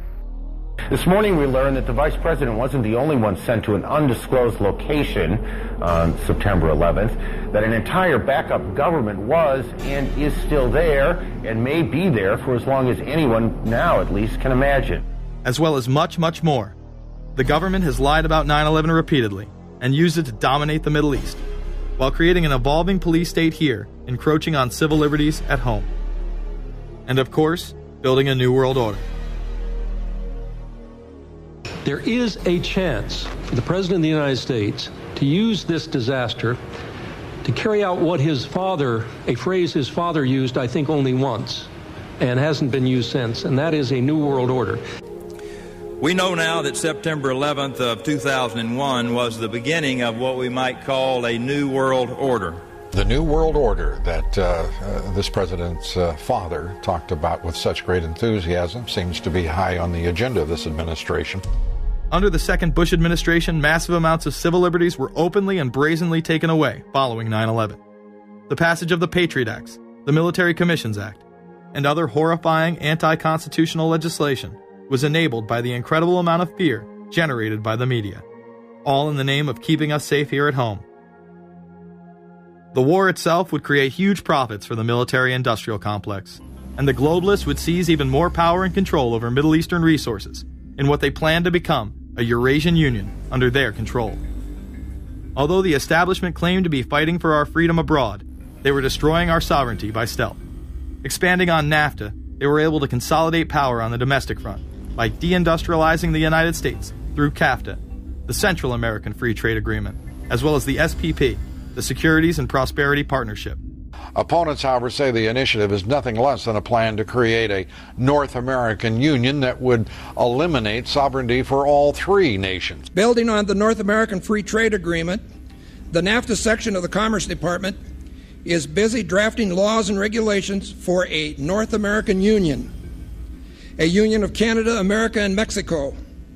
The President has attended secret meetings and signed at least 2 agreements under the Security and Prosperity Partnership Program.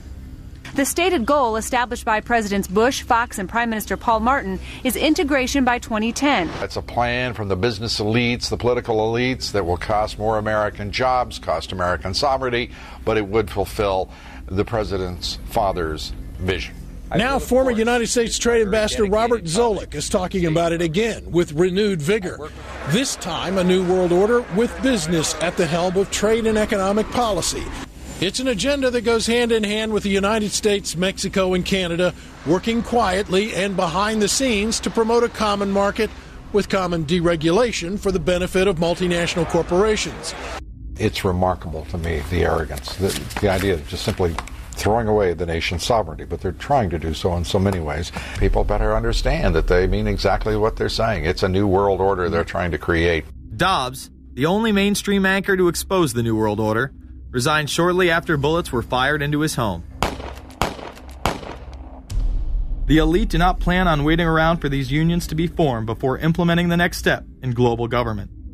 Through the vast global economic crisis of the last few years, they have been able to devalue the dollar and undermine it as the world's reserve currency. They have allowed the Federal Reserve and IMF to consolidate power by taking control of the Securities and Exchange Commission, as well as issuing a global currency instead of the dollar, disguised as a special drawing rights unit. This aspect of the New World Order was announced at the G20 in April of 2009. There is a big thing that's going to happen in London at this G20, and then they're hiding it, they're camouflaging it, they're not talking about it. Coordination of international regulation. What they are going to do is to put our Fed and our SEC under the control, in effect, of the IMF. New World Order, that's what they're planning in there, is to undermine the U.S. currency, and it's just really sad. What it really is putting the American economy under international regulation. Yeah. And those people who have been yelling, oh, the UN's going to take over global conspiracy government. Theorists. They've been crazy, but now they're right. There's 20 or whatever people in the G20, say there's 20 ministers, thousands of us, and we can't get our voices heard. When Geithner said he would be open to the idea of a global currency last week, those conspiracy people had said and suggested that for years. Right. You're not wrong. Cash is becoming weeded out. Cash will most likely be eliminated or extremely difficult to use in many situations, so that you'll have to use the global currency or the electronic currency. Even though a physical global currency is yet to exist, groups such as BRIC are openly promoting a new reserve currency, which is a conglomerate of Brazil, Russia, Indonesia, and China. Get everyone in the whole world using one currency, which some people think that's a good idea. Russian President Dmitry Medvedev recently showed off a sample coin of the new world currency at the G8 in July of 2009. We have also agreed today additional resources of $1 trillion that are available to the world economy through the International Monetary Fund and other institutions. This includes 250 billion from special drawing rights, the reserve currency of the IMF, drawing rights that will be issued to countries who are part of the International Monetary Fund. I think a new world order is emerging, and with it the foundations of a new and progressive era of international cooperation. The head of the European Union is also calling for global government. 2009 is also the first year of global governance, with the establishment of the G20 in the middle of the financial crisis. Gordon Brown has called for a world constitution. We now need nothing short of a world constitution for the global financial system. Both Gordon Brown and Barack Obama had been groomed to be the next Anglo-American spokesman for this new world order after Bush and Blair stepped down. Here is Gordon Brown in front of the CBI prior to him being chosen to become Prime Minister. And it's only now that we can begin to understand that the world order that globalization brings and what it's going to look like. But what does the new world order mean for countries like ours who are looking to succeed? And the question for us is how we meet and master all these challenges to ensure that Britain enhances its competitiveness in the process and realizes what I believe is our destiny of success in this new world order. A new world is emerging. It is a new world order with significantly different and radically new challenges for the future. President Barack Obama has also espoused similar views on globalism. Here he is in Berlin, Germany, in July of 2008, in what media have dubbed his New World Order speech. Well, there have been extraordinary scenes in Berlin tonight as thousands of people gathered to hear Barack Obama deliver key foreign policy speech on his current European tour. The Democratic presidential hopeful laid out his vision for America's place in a new world order. In this new world, such dangerous currents have swept along faster than our efforts to contain them. And that is why we cannot afford to be divided. No one nation, no matter how large or powerful, can defeat such challenges alone. But the burdens of global citizenship continue to bind us together. In this new century, Americans and Europeans alike will be required to do more, not less. Partnership and cooperation among nations is not a choice. It is the only way, the one way, to protect our common security and advance our common humanity. That is why America cannot turn inward. That is why Europe cannot turn inward. America has no better partner than Europe. Now is the time to build new bridges across the globe as strong as the one that binds us across the Atlantic. Now is the time to join together through constant cooperation and strong institutions and shared sacrifice and a global commitment to progress to meet the challenges of the 21st century. Barack Obama also became the first sitting president to ever become the chair of the Security Council for the United Nations, which only further cites his allegiance to world government. In an era when our destiny is shared, power is no longer a zero-sum game. No one nation can or should try to dominate another nation. No world order that elevates one nation or group of people over another will succeed. No balance of power among nations will hold. The traditional divisions between nations of the South and the North make no sense in an interconnected world. I think his task will be to develop an overall strategy for America in this period when really a new world order can be created. It's a great opportunity. The globalists, who know that Obama is going to promote their plan, want to make him such a superhero that nobody will question what he's doing. He is very much a product of the system that he is now technically in charge of. Obama alone, or the Democrat Party alone, is not responsible for his massive rock star status. It's been done by the media. This establishes that Obama is an unapologetic globalist who holds no one nation above another, despite its policies.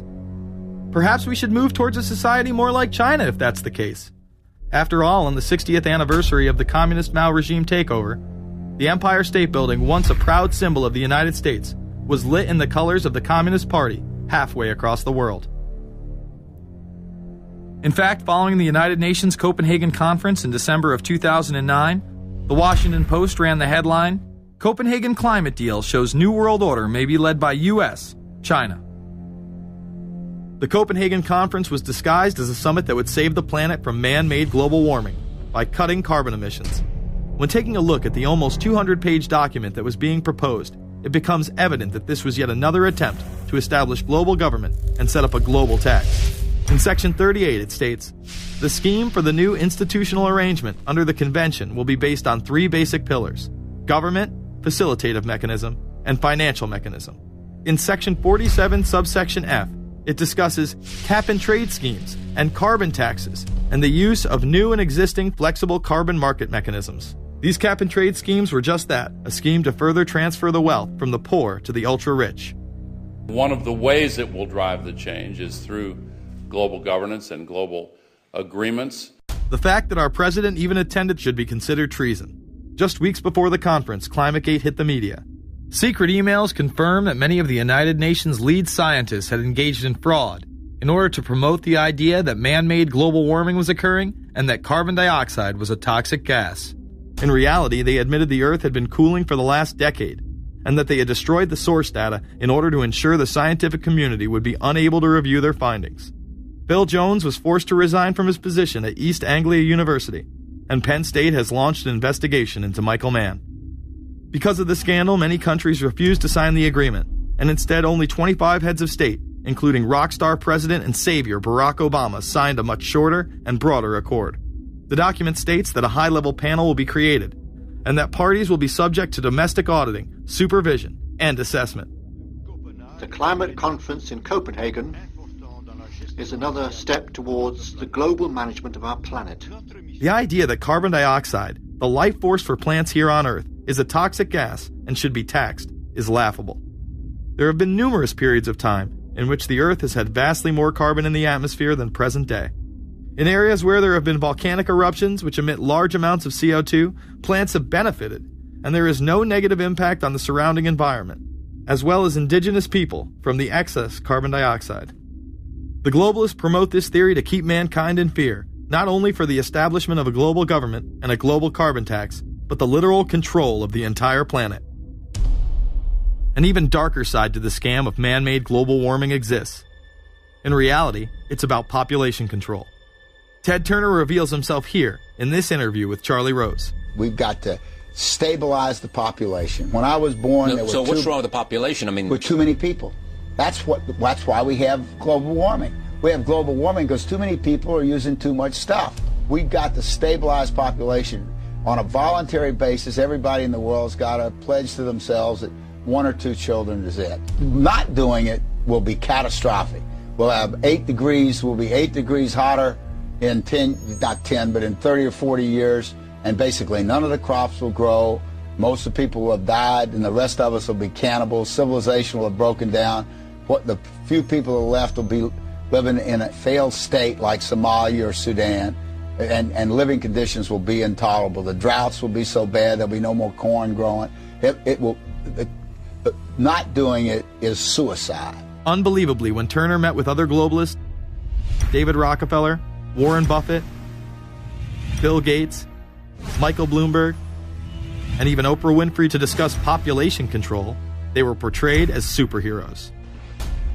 Behind closed doors on this New York campus, a secret gathering of some of the world's most powerful people. Gates, Buffett, Bloomberg, Winfrey. It was like the Super Friends. In the Great Hall of the Justice League, there are assembled the world's 4 greatest heroes. Together with others at the meeting, including George Soros, Ted Turner, David Rockefeller, they're worth more than $125 billion. The new Superman and Wonder Woman, the super rich friends, not fighting bad guys, but fighting for good nonetheless. Would a superhero call for a one-child policy? Would a superhero call for population control? In a recent interview, he claims that 2 billion people would be ideal. That means 4 billion plus must die to accommodate a man who owns more acreage than anyone else on the planet. Let's not forget that Ted Turner is the president of the United Nations Foundation. There are countless examples of how we are being indoctrinated to accept these kind of conditions and believe that man and his activities are the problem. From the promotion of climate cops, we're the carbon cops and we're on the lookout for energy wasters, to phony liberals and conservatives getting together to promote climate change. Hell, let's face it, we're polar opposites. We couldn't be further apart. I'm on the left, and I'm usually right. And we strongly disagree. Except on one issue. Tell them what it is, Reverend Pat. That would be our planet. Taking care of it is extremely important. We all need to work together, liberals and conservatives. So get involved. It's the right thing to do. Now there you go again. The New World Order will stop at nothing to achieve planetary dominance. Whether it be assassination, wars based on lies, and even a phony environmental movement. So it should come as no surprise that they have been tracking, tracing, and databasing our lives for years. Many people are aware that the Bush administration engaged in warrantless wiretaps on American citizens.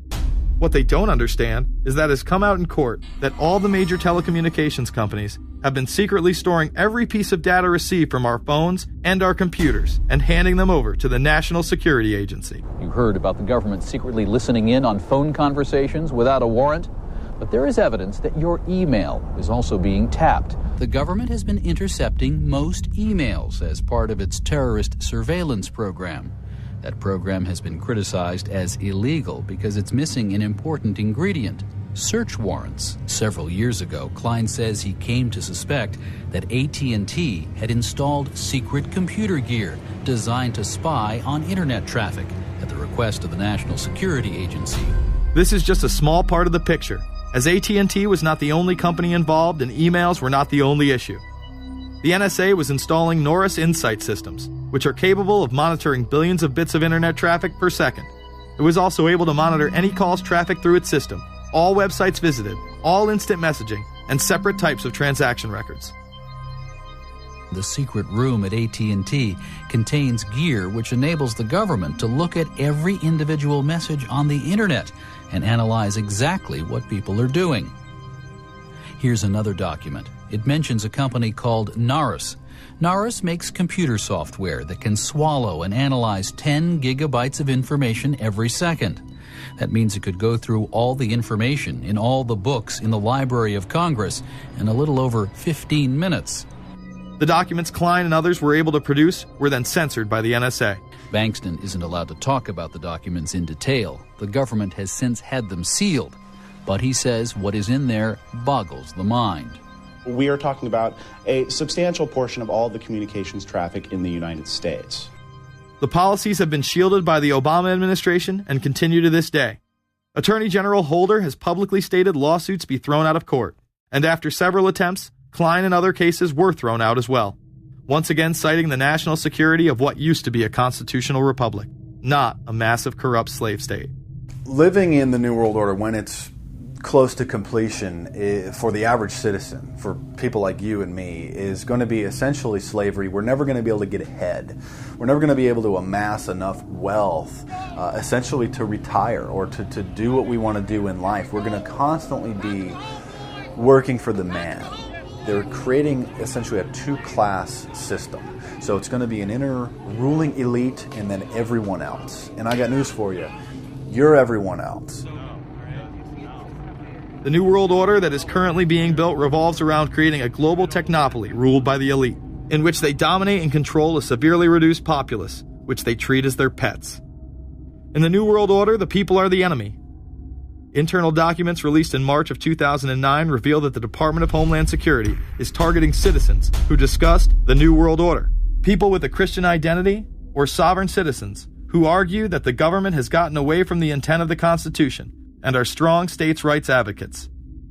People who are anti-immigration, stating, extremists will argue that immigrants are taking the jobs of U.S. citizens during times of high unemployment and without paying taxes. People who oppose the Federal Reserve banking system. People who display constitutional party or libertarian material. People who support Ron Paul. And those who have bumper stickers containing anti-government rhetoric. This document is one of literally thousands that make everyone a possible terrorist. This establishes a pattern of demonizing ordinary citizens while giving draconian powers to the state. You are considered guilty until proven innocent. As technology is developed, separate parts of their command and control system are beta tested around the world. Here at home, Boy Scouts are being trained to take on returning veterans and disarm domestic extremists, while national programs such as City Year are training young people to serve the government. I am change. I am fierce. In the United Kingdom, it has been established there are over 4 million CCTV cameras. That is around one camera for every 14 citizens. Their purpose is not to solve crime, as it takes 1,000 CCTV cameras to solve just one crime. It is to create a tattletale society in which everyone is under constant surveillance by the state and those around them. The company Internet Eyes is now paying people to log on to the internet and watch CCTV cameras in real time as they turn in criminals for cash. Families deemed by the state to be unfit in England have now been put under 24-hour CCTV supervision in their homes. This program has plans for 20,000 families in England, which is to double in the next 2 years. Your every move in both your home and the outside world is under constant surveillance by a criminal elite who operate above the law. As we are constantly under the microscope, their activities remain in the shadows. Obama extended diplomatic immunity to Interpol with Executive Order 12,425, further empowering criminal behavior within our own government. In the Middle East, endless wars will continue. Under the Obama administration, we have sent tens of thousands of more troops into Afghanistan. All while the same network exposed in the Iran-Contra affair discussed earlier controls the opium trade. It was revealed in October of 2009 that the CIA had been funding puppet Afghani leader Hamid Karzai's warlord brother for the last 8 years. He is the lead opium dealer in the region. It seems the same cartel that was dealing drugs in the 80s and 90s never stopped. After all, how else could the government fund black operation programs across the board? The Karzai regime has whole sections of it which are drug-supported, and we can't touch it. We turned Afghanistan into the major supplier of heroin for the world. It happened under CIA supervision. This continues while many of the Taliban are literally on U.S. payrolls. Is there a possibility that we have Taliban employees? The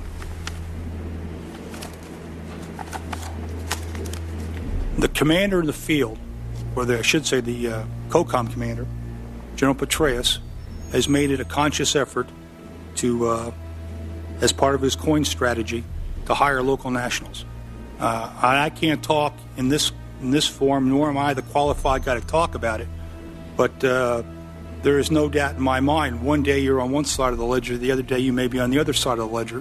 Biometrics have been instituted in both Afghanistan and Iraq, where individuals are subject to fingerprint devices, iris scanners, and electronic databases to screen local residents as well as DNA tests. This includes anyone within the populace of a combat zone. Someone has to go out there with the biometric registration equipment, take your iris scans, take your scans and get you registered in the system like that. As scary and tyrannical as these systems seem to be, none may be as dangerous as the implantable RFID microchip. Through various pretenses, including terror, security, and entertainment, the chip has been promoted and integrated into society. In 2001, following the 9/11 terrorist attacks, the Jacobs family became the first family to be injected with microchips in front of a live television audience.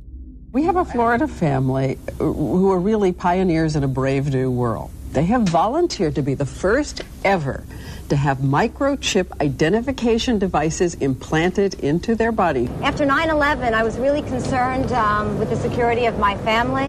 In 2004, the FDA approved the use of RFID technology to be implanted into human beings. However, studies dating back to the 1990s show the implantable microchip has been linked to cancer in animals. But this has not slowed the agenda of control.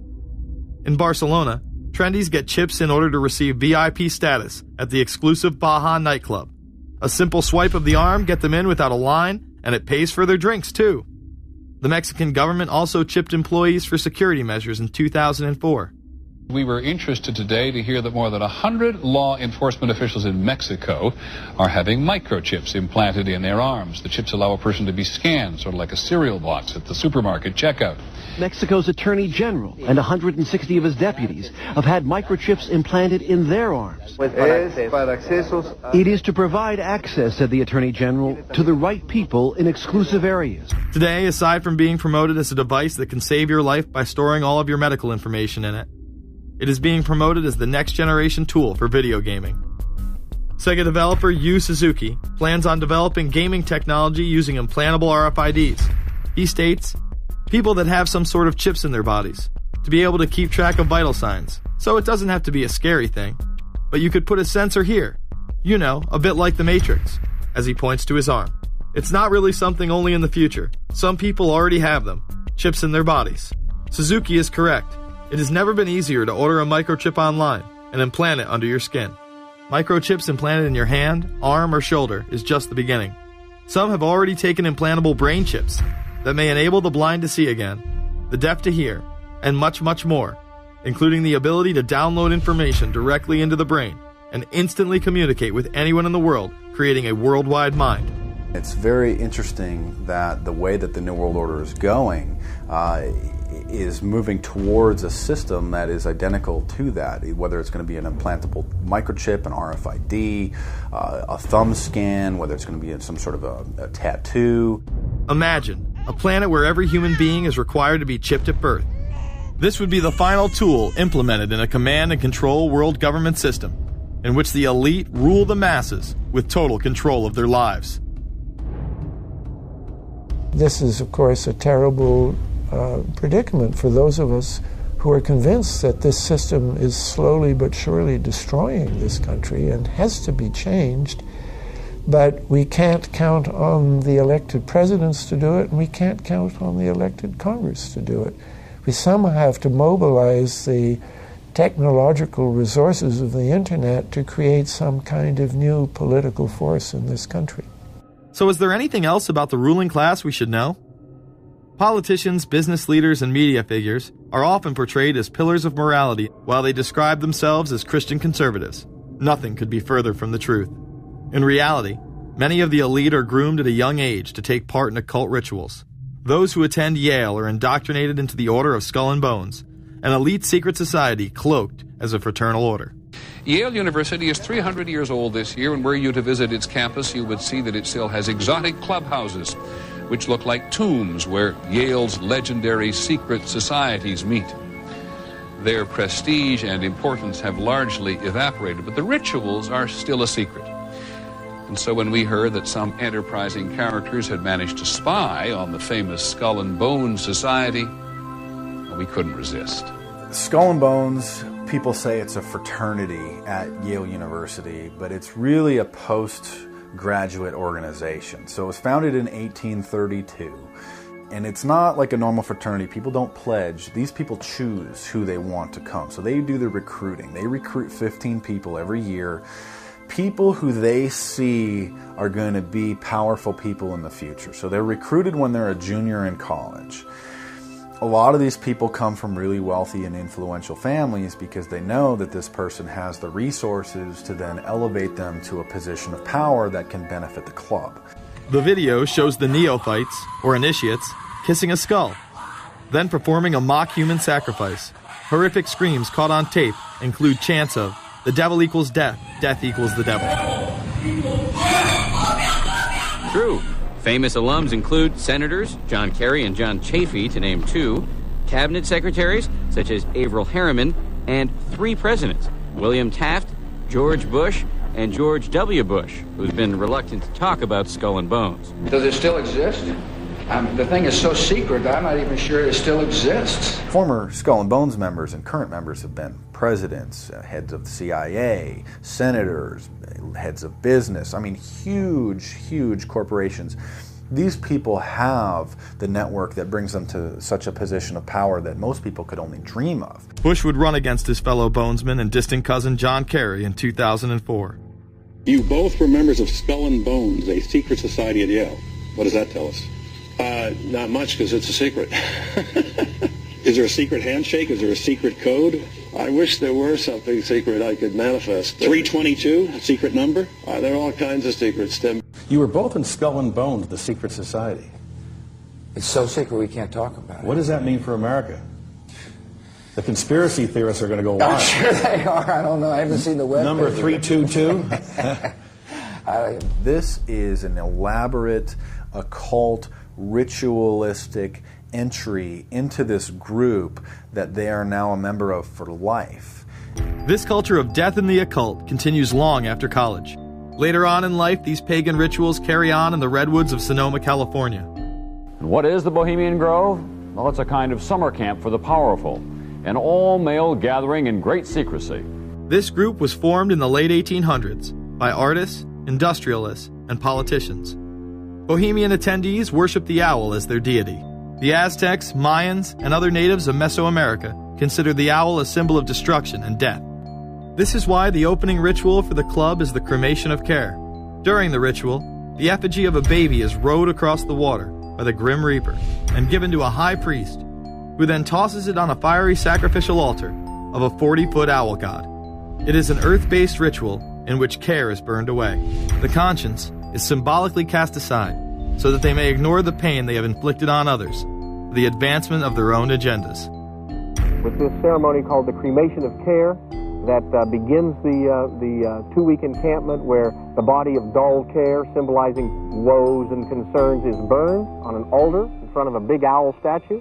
When that ceremony ends, they all start to cheer and yell.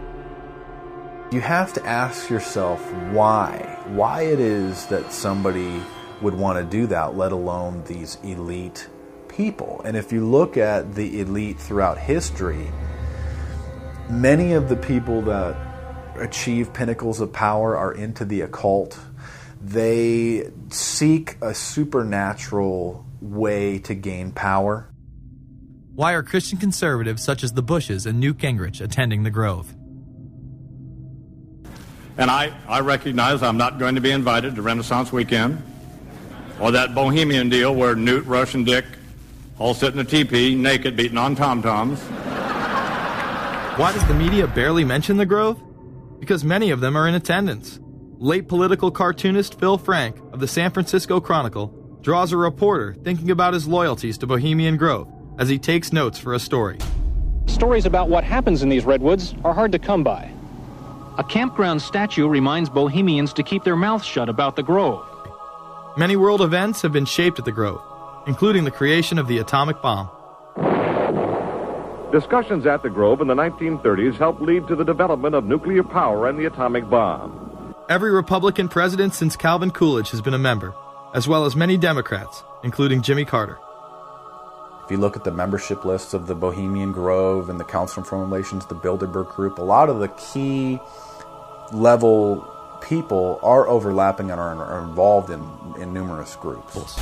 In addition to pagan rituals that take place there, this all-male club also deals with darker themes through the plays Montezuma, which feature Aztec human sacrifice, and Faust, which feature Mephisto.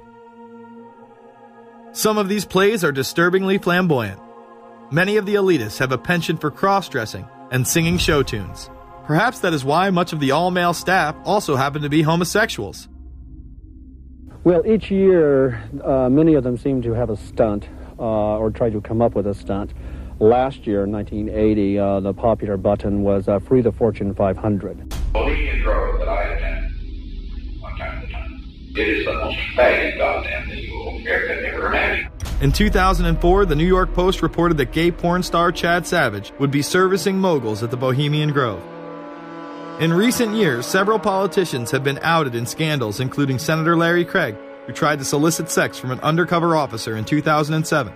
Even more shocking, it was revealed in 2004 that right-wing blogger James Guckert, who had unprecedented access to the White House during the Iraq War, was actually Jeff Gannon, a madam and male prostitute for MilitaryStuds.com. During his 2 years writing for GOP USA and Talon News, Gannon officially made over 200 appearances at the White House. Oddly enough, over 24 of these visits would take place when there were no scheduled briefings. He failed to check in or out with the Secret Service on many other occasions, coming and going as he pleased. These type of activities are not new to the White House. In 1989, headlines involving callboys in the White House rocked the cover of the Washington Times. The Washington Times reported today that unidentified White House aides in the Carter, Reagan, and Bush administrations now are being investigated for using the services of a callboy ring. The paper reports that 2 of the male prostitutes were given a late-night tour of the White House last year. Hundreds of credit card receipts obtained by the Washington Times confirm that its clients were key officials of the Reagan and Bush administrations, military officers, congressional aides, and U.S. and foreign businessmen with close social ties to Washington's political elite. This ring extended beyond the White House and into Congressman Barney Frank's bedroom. Barney Frank, one of 2 openly homosexual members of Congress, acknowledged having used a male prostitute, whom he then hired as a personal employee. The man had keys to Frank's basement apartment on Capitol Hill. Frank paid him approximately $20,000 out of his own pocket to be his housekeeper and driver. But as first reported in today's Washington Times, the man was on probation for sex crimes and a drug conviction, and he ran a prostitution business out of Frank's home. Although Frank tried to claim ignorance, Stephen Goby, the prostitute in question, claimed that Frank was completely aware of what was going on, and was even receiving free and discounted sexual services. The fix seemed to be in. Frank was threatening members of Congress to remain silent prior to being exposed in this sex ring. Massachusetts Democrat Barney Frank, a homosexual, threatened to expose fellow congressmen he knew to be gay unless they stopped spreading rumors. Questions stopped and Frank walked away with a slap on the wrist. Some members of the Ethics Committee were disgusted. Do we tolerate, do we condone a member of this body who knowingly permits a house of prostitution to be operated out of his residence? You have just heard one of the most edited, selective garbage that has ever been put forth, in my opinion, in this House. Again, we see people of the highest levels of power involved in the most repulsive and decadent of crimes. They couldn't care less about the code of conduct that's taught in all major religions about treating others the way that you want to be treated. And then they masquerade, they put this false front on that they're like everybody else, because your average person wants to do right, believes in some sort of a karma, believes in some sort of a divine justice in the universe. And so these people need to put on this front that they're like the average Joe in middle America, that they go to church every once in a while, and that they believe in an afterlife and a divine justice. And so they have to put on this front that they're like everybody else in order to get elected and to be accepted and to not have people look at them suspiciously, because if somebody goes around and openly admits that they were an atheist or that they were of some obscure religion, people aren't going to throw their support behind them as much, and they're not going to trust them as easily. The reality of this behavior is never revealed to the public, as the media keeps any revelations quiet. Unfortunately, these type of activities continue to this day. Florida Congressman Mark Foley chaired the House caucus on missing and exploited children, and went on television praising Chris Hansen's To Catch a Predator series. The Dateline piece has probably done more than any law we can create. Foley was later caught attempting to have sexual relations with numerous underage pages. Congressman Mark Foley, the man who championed the Child Protection Act of 2006, resigned after inappropriate emails and instant messages surfaced that he sent to former congressional pages. Once more, no charges were even filed. Foley himself has checked into rehab. No one has been charged with any crime. The predator class acts like Roman emperors, indulging in excess that includes sex with young boys, while portraying themselves as men of the Lord. The insanity is that we have allowed an interwoven elite criminal class to rule over us while posing as the saviors of the planet. We have learned they will stop at nothing to achieve their goals and are not held accountable for their crimes. They prey on the system rather than protect it. This is not a new world order of peace and prosperity. It is not a world government to save the earth. During difficult times, we must remain ever vigilant against seemingly positive solutions imposed to suit their aims. Crises there will continue to be. In meeting them, whether foreign or domestic, great or small, there is a recurring temptation to feel that some spectacular and costly action could become the miraculous solution to all current difficulties. We are threatened by a superclass that control the flow of information and hide technology from the public.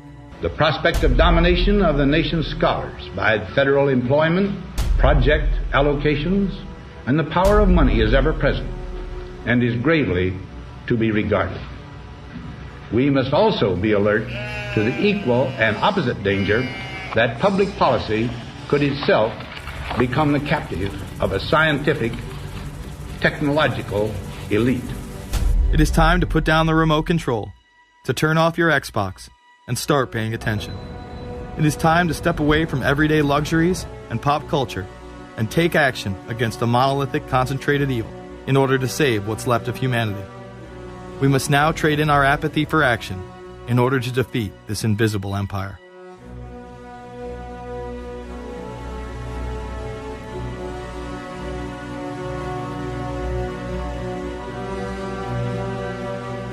How set up are we to deal with this New World Order? I think we're going to hear a lot about that today. Let's take the New World Order. It's an interesting phrase. I've been thinking a little bit about the structure of the world, right? The New World Order, as everybody says. The peace could yield to the pernicious New World Order. The New World Order. The New World Order. The New World Order. The New World Order. This New World Order. Stay fixed on your goal of imposing the New World Order. We kept talking about a New World Order. A New World Order. That's what we need now. A new world order with swing. One war and one victory doth not a new world order make. Conservatives used to believe in the United States of America rather than the United States of the New World Order. The ambition to create a new world order. Whose world order is this? And of course what he called it was the New World Order. Respect for a new world order. We can see a new world coming into view, etc., etc. That's the core of the new world order that we want to try to build. It's the sole superpower, new world order. New world order. A new world order. To a new world order of peace. Let's say a new world order, for want of a better term. Entities of the new world order. The whole concept of new world order is something else. It really says that the state is God. The state will play a bigger role in the economy. New order. What Wilson wanted was a new world order, not just a new world order. In order to compete in the New World Order. Compete in this New World Order. This is the third leg of the New World Order. We had the World Bank, we had the IMF, and now we had the World Trade Organization. A rigid New World Order. This hoped-for New World Order. Constructing a new world order In the New World Order of the 21st century. The new world order we're going to put in place In this New World Order. in this new world order. The patriots in this country are not going to see their rights diminished in order to create a new world order. That President Bush has described as a new world order, which we all share that same desire. A new world order is surely in the making here. Are we ready for the new world order? It's a timely and often controversial question. You don't hear a politician speak the way you do in America. It's about the future of Europe and a new world order. Mr. President, thank you so much, and I hope to have you again, and I hope to see you again. Term New World Order, despite all of these prominent people using it.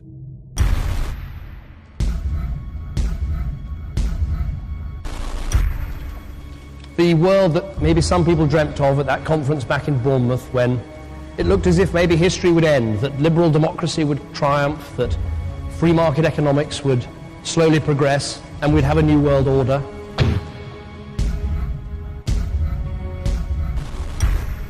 And together they helped to create, were the principal leaders in creating, a new world order and a winning strategy in the Cold War.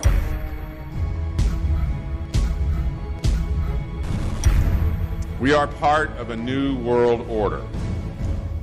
And as the recently departed Admiral William J. Crowe once said, it's long on new and it's short on order.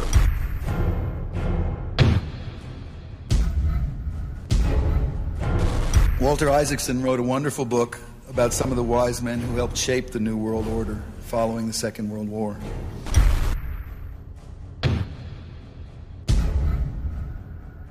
As we devise a way forward in Iraq, I urge the international community to embrace its responsibility for creating that new world order, a new world order based upon collective action.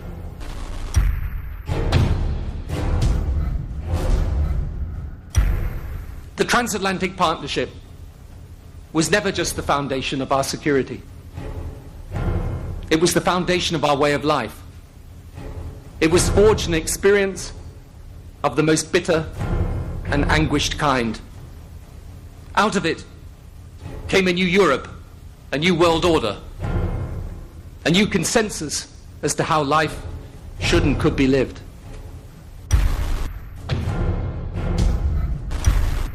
And just like that, it was gone. It was a new world order. That's what President George H. Bush said.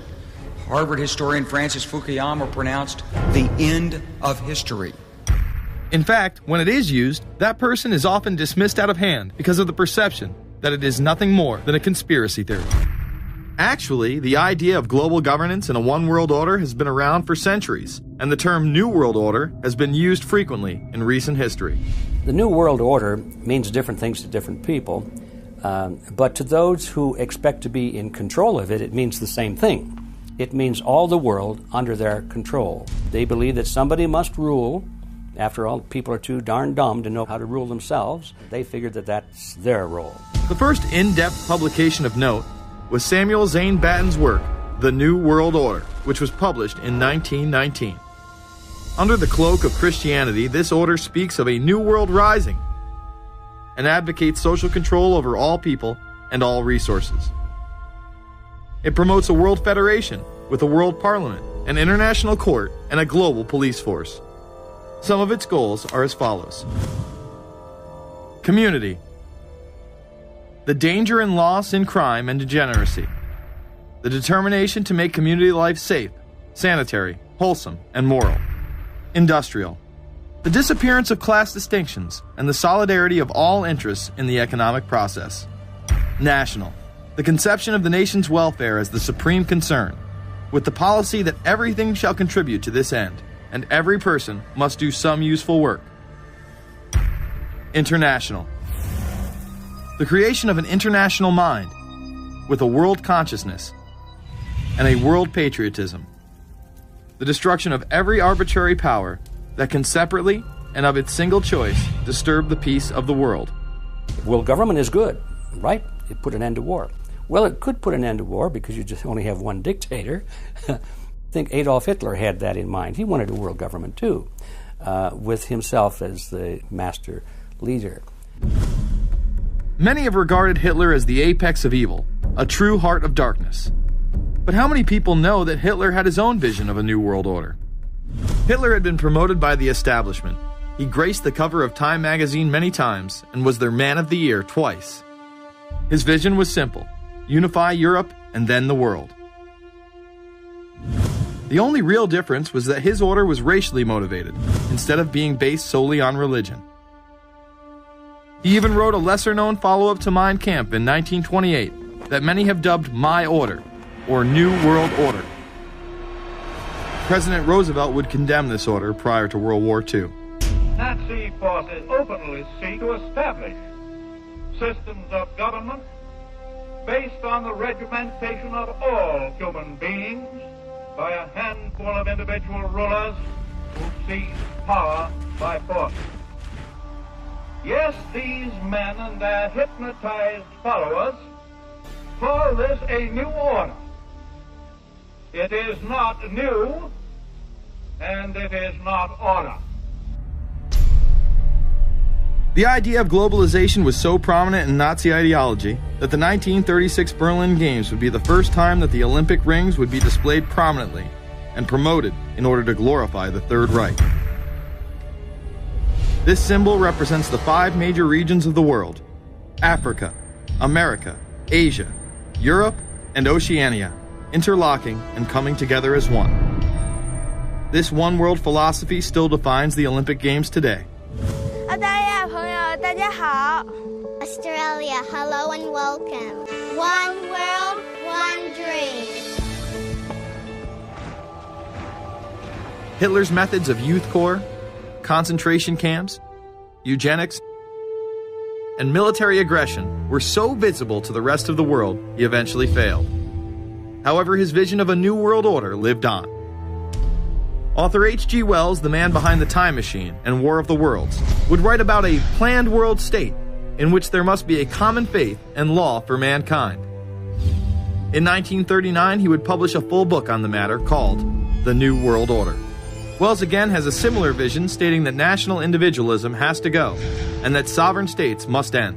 He then goes on to write, in the great struggle to evoke westernized world socialism, contemporary governments may vanish. Perhaps his most chilling prediction is that countless people will hate the New World Order, be rendered unhappy by frustration and their passions and ambitions through its advent, and will die protesting against it. Many of them quite gallant and graceful-looking people.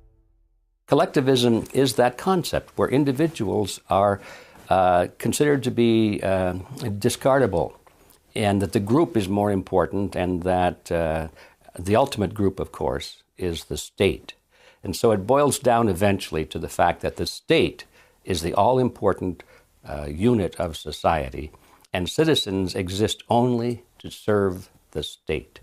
Other men of prominence would also promote a New World Order during the 1960s, including industrialist and former New York Governor Nelson Rockefeller. These are some of the reasons pressing us to lead vigorously towards the true building of a New World Order.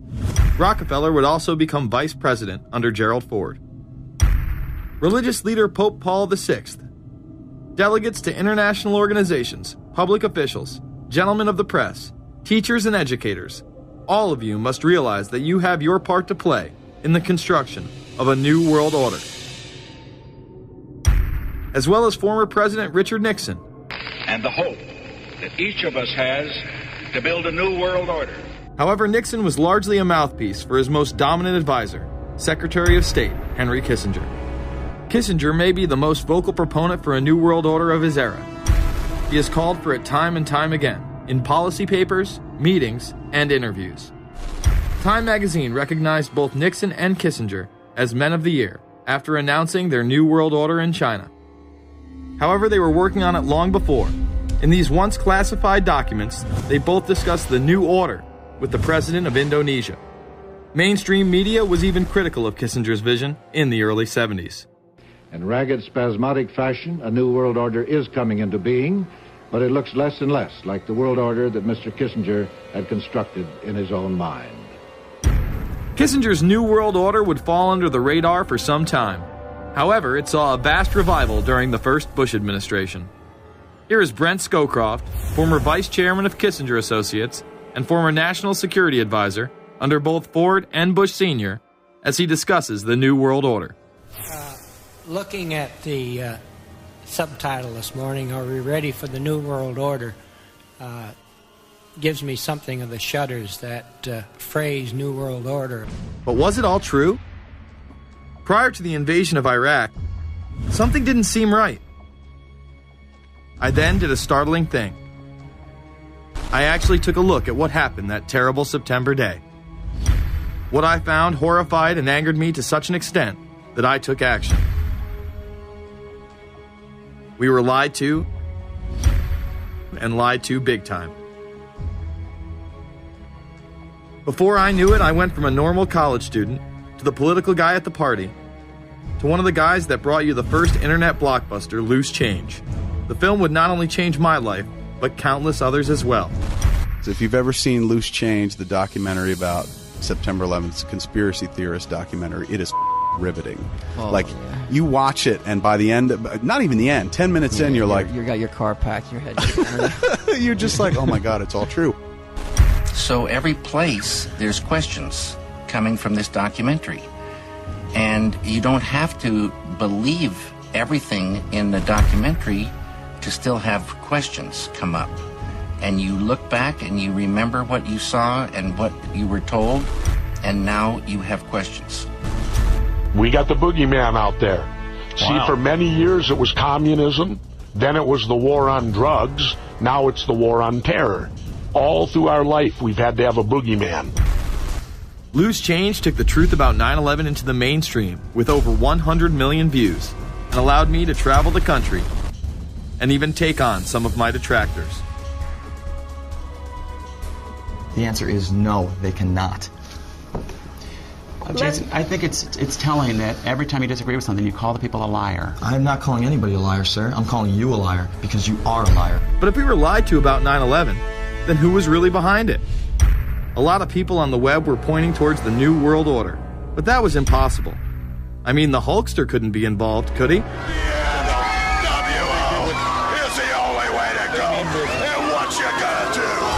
So I set out to find out if the New World Order really existed.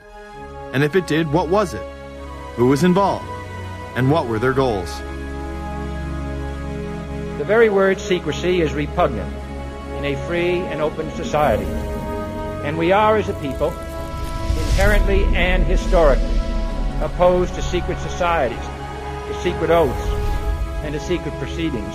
For we are opposed around the world by a monolithic and ruthless conspiracy. It is a system which has conscripted vast human and material resources into the building of a tightly knit, highly efficient machine. Its preparations are concealed, not published. Its mistakes are buried, not headlined. Its dissenters are silenced, not praised. No expenditure is questioned, no rumor is printed, no secret is revealed. Some cringe when they hear the term. You're watching Invisible Empire, A New World Order Defined. I'm Alex Jones, the producer of this film. I have produced 5 of the top 10 films in internet history, whether it's Loose Change Final Cut, Endgame, The Obama Deception, or Fall of the Republic. Yes, we've made informative, well-documented films, but the real credit for the success of these documentaries lies with you, the viewers. My friends, Invisible Empire is so important for people that need a crash course in the history of the ruling class and what this establishment is setting up. Please support the filmmakers so we can make future documentaries. Visit Infowars.com. Purchase the high-quality hard case DVD that has over 30 minutes of expanded extras. Make copies of that because it's the best quality available.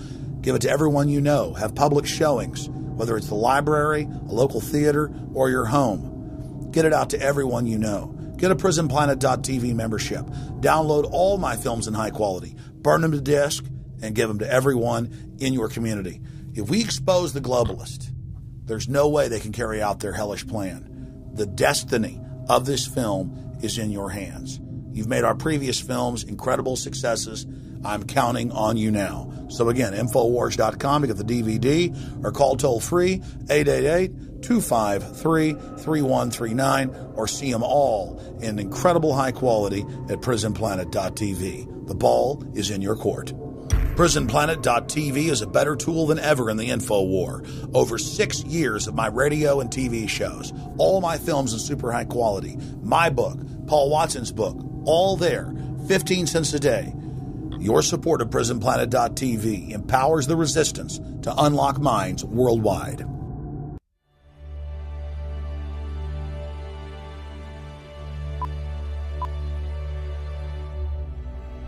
Hi, my name's Jason, and I used to be just a good old average American kid living in upstate New York. There's me. I played baseball, mastered Mortal Kombat, went to the prom, said the Pledge of Allegiance every day, and loved my country. I even lived the dream of every American youth, college. Sure, it was a state school, but it also happened to be a party town. Great times all around, right? Well, sort of. I still had to work hard as a pizza guy to make it. And of course there was school. I had to figure out the computer graphics programs I was working with, as well as attend classes I didn't care about. I certainly didn't know much about geopolitics. Then 9/11 happened and everything changed.